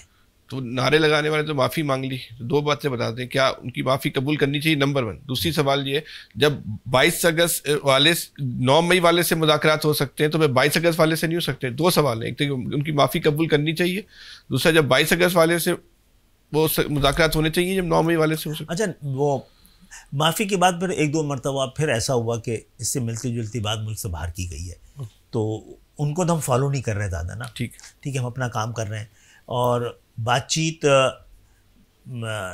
ऐसा ना हो कि तारीख़ में हम भी कहने में मजबूर हों, तारीख़ भी लिखे कि सारे फ़ैसले अदालतों से लेकर और ऐवानों तक सारे फ़ैसले लोगों के ख़ानदानों को और डोमिसाइल को देख कर होते हैं। तो इससे निकलना, पाकिस्तान की आवाम को, पाकिस्तान के तमाम लोगों को जब तक बराबर का वफ़ादार, बराबर का हक़दार नहीं समझा जाएगा, सही है, पाकिस्तान किसी तरह भी मुस्तहकम और उसकी बका को यकीनी बनाना बड़ा मुश्किल हो जाता है। तो वो इस वक्त जो पाकिस्तान के मौजूदा हालात हैं, इस वक्त पाकिस्तान सही चल रहा है? पाकिस्तान तो भाई मिल्लत इस्लामिया के लिए मॉडल बनना था ना, पता नहीं किसने मंडी बनाया। हाँ। और अक़वाम आलम में सर उठा के चलना है, मांगना तो नहीं है। हाँ। पाकिस्तान को तो बहुत सफ़र करना है अभी, बहुत। इंग्लिश का सफ़र नहीं बोल रहा हूँ। इमरान खान के बगैर पाकिस्तान नहीं चल पा रहा, आप समझते हैं? ये आप जब शख्सियात को खुदा बना देते हैं ना, हाँ। तो इमरान खान कोई सियासी एंटिटी है क्या? हाँ। सियासी तो नहीं है। पाकिस्तान के इस वक्त सियासी मामलात में आप समझते हैं एस्टेब्लिशमेंट की मुदाखलत है या नहीं है? इसका रोल रहा है हमेशा और होना चाहिए। जमहूरियत मैं एक बार तकरीर कर चुका हूँ ऐवान में, ठीक, जब ये धरना था ना, हाँ, कि ऐवान इतना मजबूर और लाचार क्यों है? इसलिए कि प्रॉपर नुमाइंदगी नहीं है अवाम की। अवाम आगे क्यों खड़े होंगे बचाने को, जब आपने ख़ानदान के ख़ानदानियाँ भरे हुए हैं और जागीरदार बैठे हुए हैं। किसान जागीरदार तो नहीं बचा सकते, किसान बचा सकता है, मजदूर तो नहीं बैठे हैं। एमक्यू अपनी मौजूदा कारकर्दगी से जो आइंदा इलेक्शन होगा वो फॉर्म 45 पे जीत सकती है, फिर 47 की ज़रूरत पड़ेगी? नहीं, 47 की ज़रूरत तो ने हमें जितवाया नहीं है, और 1947 की ज़रूरत को हम पूरा करेंगे, जिस वजह से हम पाकिस्तान में आए। ठीक। खालिद भाई, इस वक्त पीपल्स पार्टी जो कुछ जुल्म कर रही है, आप ये समझते हैं कि इसके खिलाफ किसी तहरीक की ज़रूरत है, उसको कहीं रोकना चाहिए कि कराची के इदारों पर? जी हम जी पीपल्स पार्टी के बारे में, पीपल्स पार्टी 17 साल से पूरी ताकत से, पूरे इख्तियार से, पूरे वसाइल से और पूरी पार्टनरशिप के साथ, पूरे ताउन के साथ, कहीं से कोई मुखालफत ही नहीं उसकी, कहीं ना सियासी, ना कहीं। तो 17 साल का हिसाब किताब आप हमसे नहीं मांगेंगे, ये किसी और से भी नहीं मांग सकते। ठीक। एक ही जमात देगी, वो इस 17 साल में शायद 25-30 हज़ार अरब मिले हो ना। खालिद भाई, सारा इल्ज़ाम जो है एमक्यूएम में जितनी बुराई है उसका सारा इल्ज़ाम इस वक्त सबसे आसान काम है बानी एमक्यूएम पे लगा दिया जाता है। कुछ मौजूदा वाबस्तगान एमक्यूएम से भी गलतियां हुई होंगी ना? आज की एमक्यूएम में तो सारा इल्ज़ाम हम पे ही आएगा। नहीं, आज पे आज में भी और बाद में भी। हाँ। हमें से जो पार्ट एंड पार्सल रहा है उन अदवार में, हाँ, जब इल्ज़ाम ज़्यादा लगे हैं, तो हम सबको वो इल्ज़ामात अपने में वो हिस्सा का तवज्जो लेने चाहिए। जी बिल्कुल। वो कौन सा पार्ट है पार्टी की तहरीक, कौन से दौर? ये तो आप किस दौर के इल्ज़ाम की बात कर रहे हैं वो है नहीं। देखिए, एक तो ये इल्ज़ाम था ना कि जो नारा लगाया था, महाजिर नारा, ठीक है, लिसानियत फैलाने का, तो सब खत्म हो गया। 2002 से लेके 2012 पे, 12 से लेके 16, 12 मई, हाँ 12 मई में तो मैं यहाँ नहीं था, लेकिन पीपल्स पार्टी में आ रहे हैं, जा रहे हैं, और बहुत सारे ऐसे इल्ज़ाम इखलाकी तौर पे मुनासिब भी नहीं है उनको। अच्छा, दो बातें। तो मैं समझता हूँ पीपल्स पार्टी में आने जाने का, तो मैं बड़ी ईमानदारी से कहूँगा वो ज़्यादा बोझ तो नहीं पे था। अब उसमें उस वक्त के गवर्नर साहब का क्या रोल था मुझे नहीं पता है, तो मैं इसलिए क्योंकि वो पार्टी के अल्टीमेट लीडर थे, तो हम ये नहीं कह सकते कि किसी ने मिसगाइड कर दिया होगा। फैसला तो उन्होंने करना था ना ये वाला। अरे भाई, ये अगर इसको बहुत खुलकर बात करें कि एमक्यूएम में जो तबाही बर्बादी आई, इसके क्या मुहर्रिकात थे, क्या असबाब थे, कौन से किरदार थे?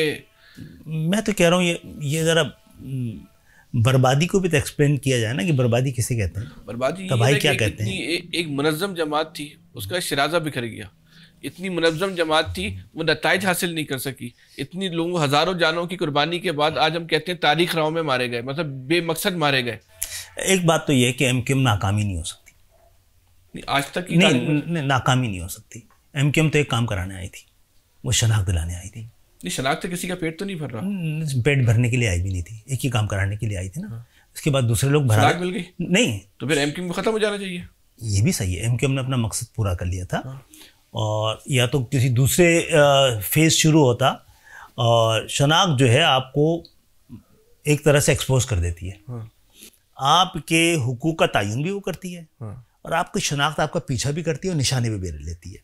शनाख्त तो दिला दी है। अक्सर लोग ये कहते हैं, पूरी दुनिया में मैं जब बाहर रहने का मौका मिला तो दानिश्वर ये सब लोग कहते थे कि भाई यहूदियों को देखें, आप पूरी दुनिया पर राज कर रहे हैं, उनसे पूछे क्या क्या ज़्यादा तरकीबी थी, वो गिनाते हैं। वो सारी चीज़ें हिजरत के वक्त, हिजरत के बाद महाजरों के पास थी। तालीम भी थी, ब्यूरोक्रेसी में भी थे, छोटे बड़े कारोबार आपके थे, सनतें आपकी थी, कर्जा देने वाले इदारे थे, इंश्योरेंस कंपनियां थी, शिपिंग कंपनियां थी, लेकिन फिर आपके साथ ये कैसा क्यों हो गया? एमक्यूएम से क्यों पूछ रहे हैं? मैं आपकी बात काट रहा हूँ। ना अब तालीम बची, ना अब रोजगार बचा, ना अब कारोबार बचा महाजरों के पास। तो ये क्या शनाख्त दिलाई कि सब कुछ छीन लिया इनसे, इनकी ताकत छीन ली, ये बड़ा आसान है। ये जो है, जो जब छीना गया है ना, एमक्यूएम नहीं थी। जब छीना गया है ना तो एमक्यूएम नहीं थी। अब मेरी बात सुनिए कि अगर एमक्यूएम से पहले हालात इतने ही अच्छे थे कि इस शहर में अमन व अमान था, खुशहाली थी, गाय और शेर और बकरी एक ही घाट में पानी पी रहे थे, दूध और शहद की नहरें, तो कम वक्त एमक्यूएम कहां से आ गई? जिनके लीडरों को, टॉप लीडरों को मोहल्ले वाले नहीं जानते थे। और महाजरों की तस्कीन के लिए सारी सियासी जमातें थीं या नहीं थीं? जमात इस्लामी जैसी बड़ी जमात, इस्लाम की ठेकेदार, मौलाना मोदी जैसा जय्यद लीडर, फिर मौलाना शाह अहमद नूरानी, हर तरह की तो ब्रांड की का इस्लाम मौजूद था। खालिद भाई बनी बात तो करूँ ना। फिर मुस्लिम लीग भी सारी थी ना। तो एमक्यूएम से पहले हालात, आप कहते हैं कि एमक्यूएम ने क्या दिया? यौम सियाह दिया। तो वो रईस अमरोवी जो 1965 को कहते हैं कि खित्ता-ए लाहौर तेरे जानिसारों को था, वो 64 को क्या कहते हैं कि लिखने वालों ने कुछ शहरों को बाइसो इज्जो जा लिखा और ए कराची तेरे मुकद्दर में फ़कत यौम सियाह लिखा। कब कह रहे हैं? हम में से बहुत से लोग पैदा हो रहे होंगे उस वक्त। तो कराची के हालात ऐसे ही थे, वरना एमक्यूएम होती ही नहीं। कराची के महाजरों के हाथ से कारोबार वगैरह सब गया है। जब भुट्टो साहब ने आके नेशनलाइजेशन की, बल्कि फ्यूडलाइजेशन की है, आपके पास से सारे इख्तियार चले गए थे। और उसके बाद भुट्टो साहब के पूरे दौर में 2-3 वाक़यात के अलावा, जिसमें कि जब लिसानी बिल पेश किया गया, कोई हुआ हंगामा जब ये वो लग रहा था कोटा सिस्टम? हम थे क्या उस कोटा सिस्टम के वक्त? आप हक में कोटा सिस्टम के? नहीं, कोटा सिस्टम के वक्त हम थे क्या? कोटा सिस्टम लगा है तो कोई जुलूस निकला है? कोई ऐवान में करारदाद पेश हुई है? प्रोफेसर गफूर खड़े हुए हैं वहाँ कौमी असम्बली में? किसी ने कोई अदालत में गया है? एमक्यूएम में नहीं खत्म करा सकी। अच्छा, एमक्यूएम तो मैं एक भी बात करते हैं, सवाल पूरा कर लूं। मैं आराम कर रहा हूँ, मैं बता रहा हूँ कोटा सिस्टम पे। मैं कहता हूँ कोटा सिस्टम आज रात को खत्म कर दें, लेकिन इसके लिए एक शर्त है, और मेरिट लेके आ जाए। लेकिन उसके लिए शर्त है कि मेरिट का फैसला करने वाले मेरिट पे। इसलिए कोटा सिस्टम रहेगा। इसलिए कोटा सिस्टम, ये वो जो घड़ा खोदा था ना आपके लिए, वो आपके लिए खंदक है इस वक्त। अभी तो आप अपना 40% कोटा मांग सकते हैं ना, वो नहीं मिल रहा है। लेकिन आप कह रहे हैं अगर आपने कर दिया तो आपका बच्चा 40% लाएगा, 80% लाने वाला, वहां 40% लाने वाला। यही सिंध के अंदर मेरिट कागज पे लिखे हुए नंबर से। खालिद भाई, आपसे मतलब इस एमक्यूएम ने इस शहर के हजारों बच्चों को कोटा सिस्टम के नाम पे मरवा दिया, ये बच्चे मर गए। तो आज आप ये कहते हैं कि कोटा सिस्टम में शहर की जरूरत है, तो फिर आप ये बोले ना हमसे गलती हुई कि हमने कोटा सिस्टम पे जो एमक्यूएम बनाई थी, हमारा गलत फैसला था, हमने कौम को बेवकूफ बनाया। एपीएमएसओ बनी थी एमक्यूएम के एक दौर में भी। आपको कोटा सिस्टम की हिमायत नजर नहीं आएगी। उसके खात्मे के लिए मशरूत गुफ्तगू हमेशा जारी रही है। खालिद भाई, हमने रजा हारून का पॉडकास्ट किया था, उन्होंने कहा जब 18वीं तरमीम हो रही थी तो डॉक्टर फारूक सत्तार और हैदर रिजवी ने उस वक्त की एमक्यूएम की पाकिस्तान में मौजूद और लंदन में मौजूद क़यादत को इस बात पे कायल कर लिया कि कोटा सिस्टम जो है वो महाजरों के लिए ज़रूरी है, महाजरों के लिए फ़ायदेमंद है। आज वही बात जो है वो आप भी कर रहे हैं। मेरी बात बिल्कुल मुख्तलिफ है, ठीक है। मैं तो कह रहा हूँ कोटा सिस्टम आज ख़त्म कर दें। ये थोड़ी दिन बाद नारे आपको सुनेंगे वहाँ से, पीपल्स पार्टी का ही ख़त्म कर दें। क्यों? कि मेरिट का फैसला, मेरिट क्या है उसका फैसला वो लोग करेंगे, तो तस्लीम कर ले जाए उस मेरिट को। आप कमजोर होंगे तो वो लोग करेंगे। हो रही ना अभी नहीं, अभी शहर का चौकीदार कमजोर होगा। हाँ। तो बाहर का आदमी शहर के लोग, तो शहर का चौकीदार बहुत मजबूत था। हाँ। गली गली में जिस दौर का डांका बजता है, हाँ। जिस बहुत का वो लोग भी जिनके वो कहते हैं मैं हमारा हाथ तोड़ा एमक्यूएम ने उस अच्छे वक्त में, वो भी कहते हैं यार क्या शानदार एमक्यूएम थी। आप तो उसको मुजरिम एमक्यूएम कहते थे, आप तो लूली लंगड़ी एमक्यूएम कहते थे, टुंटों की एमक्यूएम कहते थे, दहशतगर्दों की एमक्यूएम कहते थे। अब आपको अच्छी एमक्यूएम लगने लगी। ये एमक्यूएम पे दौर आना बड़ा जरूरी था, इसलिए एक कमजोर एमक्यूएम अच्छी लगने लगी कि उस जमाने में वो एमक्यूएम जो है किसी ना किसी सतह पे शहर की चौकीदारी कर रही थी। वाह, आप तस्लीम करते हैं ना कि चौकीदारी करनी चाहिए चाहे आपके पास इख्तियार ना हो। हाँ, तो आप नहीं कर, ठीक है। मौजूदा एमक्यूएम पे इल्जाम ये कि चौकीदारी नहीं कर पा रही, करनी चाहिए। हाँ तो करें ना। ठीक है, ये तो सबसे बड़ा इल्ज़ाम है कि रियासत के अंदर रियासत कहते हैं उसको ये लोग। हाँ ठीक है। नहीं देखिए, मैं आपको मिसाल देता हूँ, वो इदारे जिनका पीपल्स पार्टी को रास्ता भी नहीं पता था, वहाँ पीपल्स पार्टी का जो है वो कंट्रोल हो गया। कब? ये 22 अगस्त के बाद। कौन से इलाके? ये 22 अगस्त के बाद, ये 2012 के बाद, ये 16 के बाद पीपल्स पार्टी इदारों की बात हो रही है। क्या? इस वक्त वाटर बोर्ड, इस वक्त KMC, इस वक्त KD है, जहां जहां आपके लोग थे उनको लाते मार के जो है फारिग कर दिया गया है। सरकार ये इस दौर में नहीं हुआ है, हिसाब किताब लगा के देंगे, ये उस दौर में ही हो रहा था। ये जो 22 अगस्त आ गई ना और 23 अगस्त कर दी गई, कर नहीं सकते थे। अगर फिर दूसरी बात, माहौल बनाना होता, आप कौन सा वहां पे आपके पास वो रह गया था? आपके लोग उसी वक्त से निकल रहे हैं। जब मैं आया हूं तो ये MQM अंदर से बिल्कुल कमजोर थी, दीमक ज़्यादा थी, और शायद मेरे सामने इमारत गिर गई हो। फर्क किया है भाई। फिर उस जमाने में जो जब MQM बनी, जो आपने शुरू में एक बात कही कि बहुत सारी बातें ऐसी हैं जो मैं कैमरे पे नहीं कह सकता, जिस बुनियाद पे MQM बनी, जो बातें आज कैमरे नहीं, शुरू में आपने कहा कि बहुत सारी मुनासिब नहीं होगा अखलाकी, जो महाजरों के साथ जो हालात थे, जो थे, जिन हालात को आप कैमरे पे नहीं कह सकते। मैंने आपके इसी वही हालात दोबारा शहर में हो रहे हैं। हाँ जी, मैंने आपको इसी तरह कहा था कि अभी भी वो हालात नहीं आए, उससे ज्यादा खराब होगा। नहीं, उससे हालत खराब नहीं है। यही बताया कि उसकी बहुत भारी कीमत थी जनाब। उसी को मैं कह रहा था, उस भारी कीमत को मैं बयान नहीं कर सकता, लेकिन अभी भी कोई बाहर खड़ा हो गया ना, वो बेहूदगी नहीं कर सकता। कर रहे, इनको हिफाजत करने वाला नहीं। आपने जो है 22 अगस्त के बाद इस शहर के लोगों को जो है हवाले कर दिया। जाओ नोच डालो उनको। उस वक्त MQM 84 में बनी है ना, तो MQM के सामने 86 87 तक होता रहा ना, क्यों नहीं कर रही थी? एक वक्त का इंतजार होता है ना। बुशरा ज़ैदी के वक्त पे लगा कि अब लोग दूसरी तरह देखने पे मजबूर होंगे, तो अपना बयानिया और जोर से पेश करो। किया। MQM ने कभी लड़ाई का आगाज नहीं किया। उन पर लड़ाई मुसल्लत हुई है तो लड़के दिखाया है, तो इंतजार कीजिए।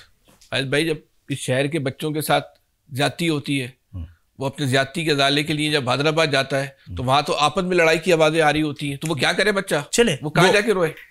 देखो यार, ये अभी थोड़े दिन पहले तक तो नहीं आ रही थी ना, थोड़े दिन पहले, ठीक है ना, और नहीं आएगी, थोड़े दिन के बाद भी नहीं आएगी। अच्छा। ये चीज़ें बदलनी है, और अगर ऐसी ही MQM है, जो कि MQM के अंदर अभी अपनी डिस्कशन रहा है ना, कि हमें देखना है कि हम बोझ हैं अवाम पर, या MQM पे टॉप लीडरशिप बोझ है, या MQM अवाम पे बोझ है, तो कोई रिप्लेसमेंट आ ही जाना चाहिए ना। अब तक नहीं आया ना, तो इसके बाद जैसी है, जितनी भी है, गुड इनफ नहीं होगी, लेकिन इसको बेहतर होने के पूरे इम्कानात मौजूद हैं, और अल्लाह करे कोई बेहतर रिप्लेसमेंट आ जाए, कर देते ना। इस बुरे हालात में तो MQM तो फारिग हो गई थी ना, जो बुनियाद कहा जाता है।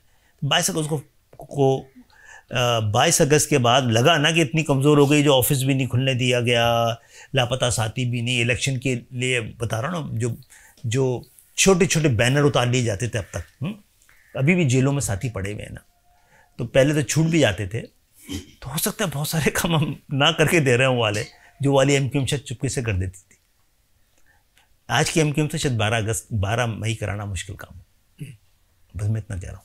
तो नहीं, 12 मई तो कोई क्या कहना चाहिए, ये कराना अच्छी बात नहीं है। उस वक्त की MQM ने भी किया, वो गलत किया। तो लेकिन मेरे घर की, शहर के लोगों की चौकीदारी करना आपके फर्ज में शामिल है। जब आपने शहर का मैंडेट लिया है, तो इस शहर के आदमी के रोज़गार का हिफाजत करना, उसकी इज्जत का हिफाजत करना, उसको बुनियादी सहूलियात की उसकी हिफाजत करना, ये आपके फ़र्ज़ में शामिल है। यहाँ आपने चौकीदारी करनी है। ये देखो भाई, ये बड़ा सुनने में बहुत अच्छी चीज़ है ना। हाँ। ये अगर आपके पास सूबाई हुकूमत नहीं हो, तो उसके मैंडेट की जिम्मेदारी आपकी रही नहीं जाती है।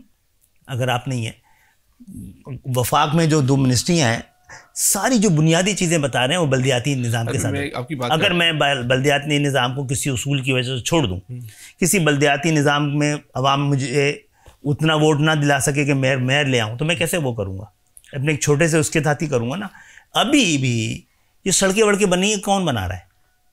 जितनी बन सकती हैं, ये लूली लंगड़ी MQM 10-15, ये किस ये बताइए कि जो मेट्रो बस है लाहौर में किसने चलाई है, किसने बनाई है? इस शहर के लोग बोलते हैं कि हमारे पैसों से लाहौर में मेट्रो चल गई, हमारे शहर में। मेरा सवाल नहीं है, पंजाब जिस पैसे भी वजीर आला पंजाब में, पेशावर की वजीर आला पंजाब में, तो यहाँ पे वज़ीर आला सिंध को जो बनानी थी ना, किसने बनाई है? किसने बनाई है? और एमक्यूएम हुकूमत में भी नहीं थी मेरे भाई, एमक्यूएम हुकूमत में भी नहीं थी जब उसने इनसे नवाज शरीफ साहब से कह के ये ग्रीन लेन शुरू करवाई है। ठीक है, एमक्यूएम हुकूमत में नहीं थी, वो एमक्यूएम तो बड़ी ताकत के साथ थी, ये एमक्यूएम हुकूमत में नहीं थी, अपोजिशन में थी जब मैं खुद नवाज शरीफ साहब के पास गया हैदराबाद की यूनिवर्सिटी के लिए। 3-4 वज़ीर बदले हैं तो ये बनी है। यानी कि नवाज शरीफ साहब से पहले बात की, फिर खाकान अब्बासी से आप बात आगे बढ़ाई, फिर इमरान खान साहब से बुनियाद रखवाई गई, फिर शहबाज शरीफ साहब के दौर में शुरू हो गई। तो अब जताते नहीं थे, इसका मतलब थोड़ी है कि कर नहीं रहे। तो ये तो जिम्मेदारी औरों के पास भी थी, पहले एमक्यूएम के पास भी थी। ये ज़रूरी चीज़ नहीं थी तालीम के इंतज़ाम करना, ये ऐसे ही करना था, वोट लेने वाले सारे काम करने थे। चौकीदारी का निज़ाम कौन सी पार्टी के पास है भाई? पंजाब में तो पंजाब गवर्नमेंट कर रही है ना, शहबाज शरीफ तो नहीं कर रहे हैं। तो ये चौकीदारी का निज़ाम ऐसा भी है नहीं कि बिल्कुल ना कर रहे हूँ। अभी तो ये है कि आप करेंगे तो बहुत से लोगों को बहाना, अभी कौन कर रहा है ये घर घर जाके खामोशी से राशन कौन दे रहा है? वो एमक्यूएम जिसके पास कुछ कोई वसाइल नहीं है। मैंने आपको बता दिया ना, औरों को तो कहीं ना कहीं से मिल रहा है, हमें से बहुत से लोगों को मिल रहा होगा, इस एमक्यूएम को नहीं मिल रहा है। ये एमएनएस के और एमपीएस जो खालिद भाई, आपकी जो गुफ्तगू का हासिल है, आप ये कहना चाह रहे हैं कि जो महाजिर कौम एमक्यूएम से मायूस है तो वो महाजिर कौम की गलती है, एमक्यूएम अपने से का पूरा काम करे? नहीं, मैंने नहीं कहा मायूस। मैंने तो आपकी इस बयानी को भी नहीं माना है कि मायूस है। अच्छा, ठीक है ना, और मायूस होगी तो तब्दील कर देगी। ठीक है, ये 18 में भी बोल रहे थे ना, हार गए। आज नहीं बोल रहे हैं, 24 के इलेक्शन के बाद नहीं कह रहे हैं कि एमक्यूएम हार गई थी, और 18 के इलेक्शन में पीटीआई जीत गई ना, किसी तरह भी जीती हो तो कर, मैं बोल रहा हूँ 18 में तो पीटीआई जीत गई ना, जिसी तरह भी जीती हो तो कर देते ना रिप्लेस एमक्यूएम को। पहुँच तो गई थी ना कौमी असेंबली में, कर देती रिप्लेस। यहीं के नुमाइंदे थे ना, उनकी जिम्मेदारी भी चौकीदारी करनी थी ना, ये एमक्यूएम की थी। एमक्यूएम हार गई, उसकी जिम्मेदारी थी चौकीदारी करनी, वो करते ना। एक दिन तो वज़ीर आज़म आते, लाहौर से तो नहीं जीते थे, लाहौर से तो 1-2 सीटें थी उनकी, जहाँ जाके बैठते थे हर हफ्ते। वो क्यों नहीं बैठे यहाँ पे एक दिन? और उनके 14 एमएनएस कहती है भाई एमक्यूएम तुम क्या बेचते हो, तुम लोग हारे हुए लोग हो यहाँ से, हम जीते हुए लोग तो नहीं थे। उस वक्त भी लोगों का तकाजा हमसे था, आप क्या कर रहे हैं भाई? 4 सीटें यार कराची से, तो हम क्या कर रहे हैं? हमने 4 सीटों पर हम पे नाराज़ हो रहे थे, मैं मुआहदा नहीं किया सही तरह। भाई आप बोलते हैं मुआहदा करने ही नहीं आपसे, वो द हेल आर यू? आप कौन होते हैं भाई? आप तो कराची से हारे हुए हैं। हैदराबाद की बात कर लें, आप हैदराबाद के नुमाइंदे, कराची के नुमाइंदे नहीं है। तो अब कराची में पानी की सप्लाई कर दी क्या उन 14 लोगों ने, जिनके बाद वफाक में वज़ीर आज़म था, सिंध के अंदर गवर्नर था और सदर था, कराची का सदर था, कराची का गवर्नर था, और वज़ीर आज़म भी कराची से जीते हुए थे। कर देते ना कराची के मसले। एक बात ये बताइए, इस वक्त जितनी एक इस शहर की ताकतवर नुमाइंदा जमात होना चाहिए, आप इतनी ताकत, आप मतलब आपसे पार्टी इतनी ताकतवर है, इसी तरह केस लड़ रही है, इसी तरह बार्गेनिंग कर रही है। जी, केस कहाँ लड़ना है? इस्लामाबाद में लड़ रही है ना। कौन लड़ा था कभी भी? पहले तो ऐवान में खड़े होके फाड़ बाड़ के बस लड़ लेते थे। क्या किया था पहले, मुझे बताइए, पहले क्या किया था? तो ये तो किया है ना, ये इस कंटिन्यू किया है ना, ये इसके पैसे किसने दिलवाए आने के बाद? आपकी K4 के ना बने। फारूक सत्तार ने जब मेयर थे तो पूरे साउथ ईस्ट एशिया का पहला मास ट्रांजिट मंजूर करवा दिया था, नहीं लगा ना, तो एमक्यूएम को तो कसूरवार नहीं ठहरा सकता। भाई अपने बारे में बताएं, आप एक बाइख्तियार कन्वीनर हैं जी, आपके पार्टी के सारे इख्तियारात का कंट्रोल है? नहीं, वो पार्टी के जो कन्वीनरशिप में बुनियादी तौर पर आखिरी फैसला करना मेरी जिम्मेदारी है। ठीक है, आप सबको पता है पार्टी एक खास दौर से गुजर रही है, ये दौर बीच में भी आए हैं, पार्टी तकसीम भी हुई। अच्छा दौर है, बुरा दौर है? नहीं, इम्तिहान का दौर है इस दौर से, और ये ज़रूरी दौर था और इससे गुजरना था।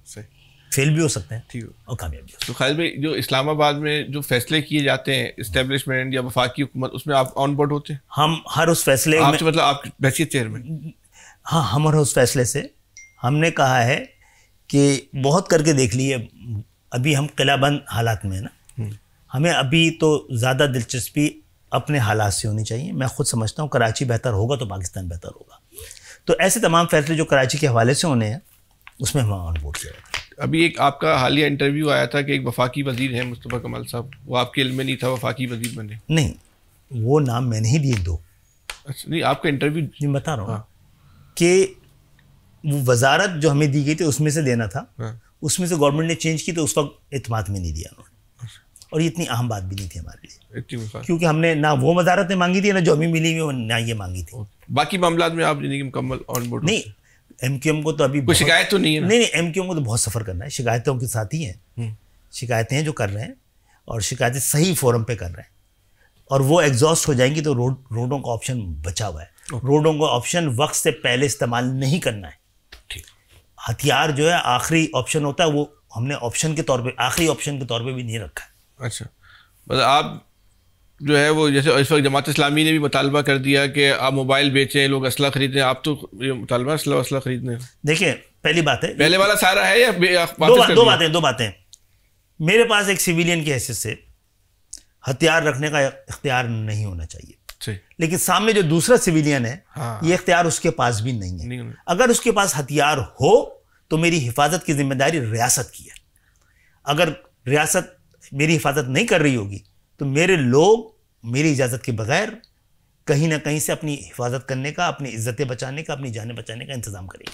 तो इस वक्त फिर जो मौजूदा सूरत हाल में लोगों को कर लेना चाहिए अपना निज़ाम खुद ही? नहीं, मेरा ख्याल है इन हालात को तक हम पहुँचने नहीं देंगे इंशाल्लाह। ठीक है खालिद, बहुत शुक्रिया आपका।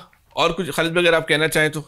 नहीं, मेरा ख्याल है हमें ना पाकिस्तान की होलिस्टिक एक वो देखने की बड़ी ज़रूरत है ना। ये बड़ा आसान है, बिट एंड पीसेस में तो तारीख नहीं होती है, सही ना, इल्ज़ामात बिट एंड पीसेस में लगाए जा सकते हैं। तो इसका किसी दिन बैठ के तजिया होना चाहिए। तो एमक्यूएम आपको पाकिस्तान की हज़ारों नहीं शायद लाखों केसेस के बाद एक आदमी को सज़ा हुई है, ठीक है। ये हुआ है बहरहाल अभी तक कि आला अदालतों तक पहुँचते पहुँचते हम अपने मुकदमे जीते हैं। ये अलग बात है कि वो 20 मुकदमे 10-10 साल से सिसक रहे हैं, लेकिन एक फैसला, एक आदमी को सज़ा हुई है, वो भी मेरे नज़दीक इंसाफ के तमाम तकाजे पूरे नहीं किए गए। तो जो एमक्यूएम पर दहशतगर्दी के इल्ज़ाम लगे वो गलत थे? मैं इसकी तरदीद मैंने नहीं करनी है, अदालत नहीं, ये तरदीद जिन लोगों ने इल्ज़ामात लगाए थे अपने अपने वक्त पे कर चुके हैं। जिन लोगों ने टॉर्चर सेल निकाले थे वो इस इल्ज़ाम से बरी हो चुके हैं। जिन्होंने जिनापुर के नक्शे की बात की थी उन्होंने खुद कर लिया ना। हमें ज़रूरत नहीं, तारीख़ इन इल्ज़ामात से एमक्यूएम को खुद बरी करेगी, लेकिन ऐसा ना हो इतनी देर हो जाए कि फिर एमक्यूएम आपको मैसर ना हो। ठीक, ये थे हमारे साथ खालिद मकबूल सिद्दीकी साहब। इनसे जितनी बात हो गई है, इतनी गुफ्तगू खालिद भाई आपसे मज़ीद करने, एक पॉडकास्ट है ना आप पे और ड्यू होती है पाकिस्तान की तारीख पर, एमक्यूएम की तारीख पर, आप पूरा एक इंसाइक्लोपीडिया है। तो आज की गुफ्तगू आपने सुनी, अपना बहुत ज़्यादा ख्याल रखिएगा। अल्लाह हाफ़िज़।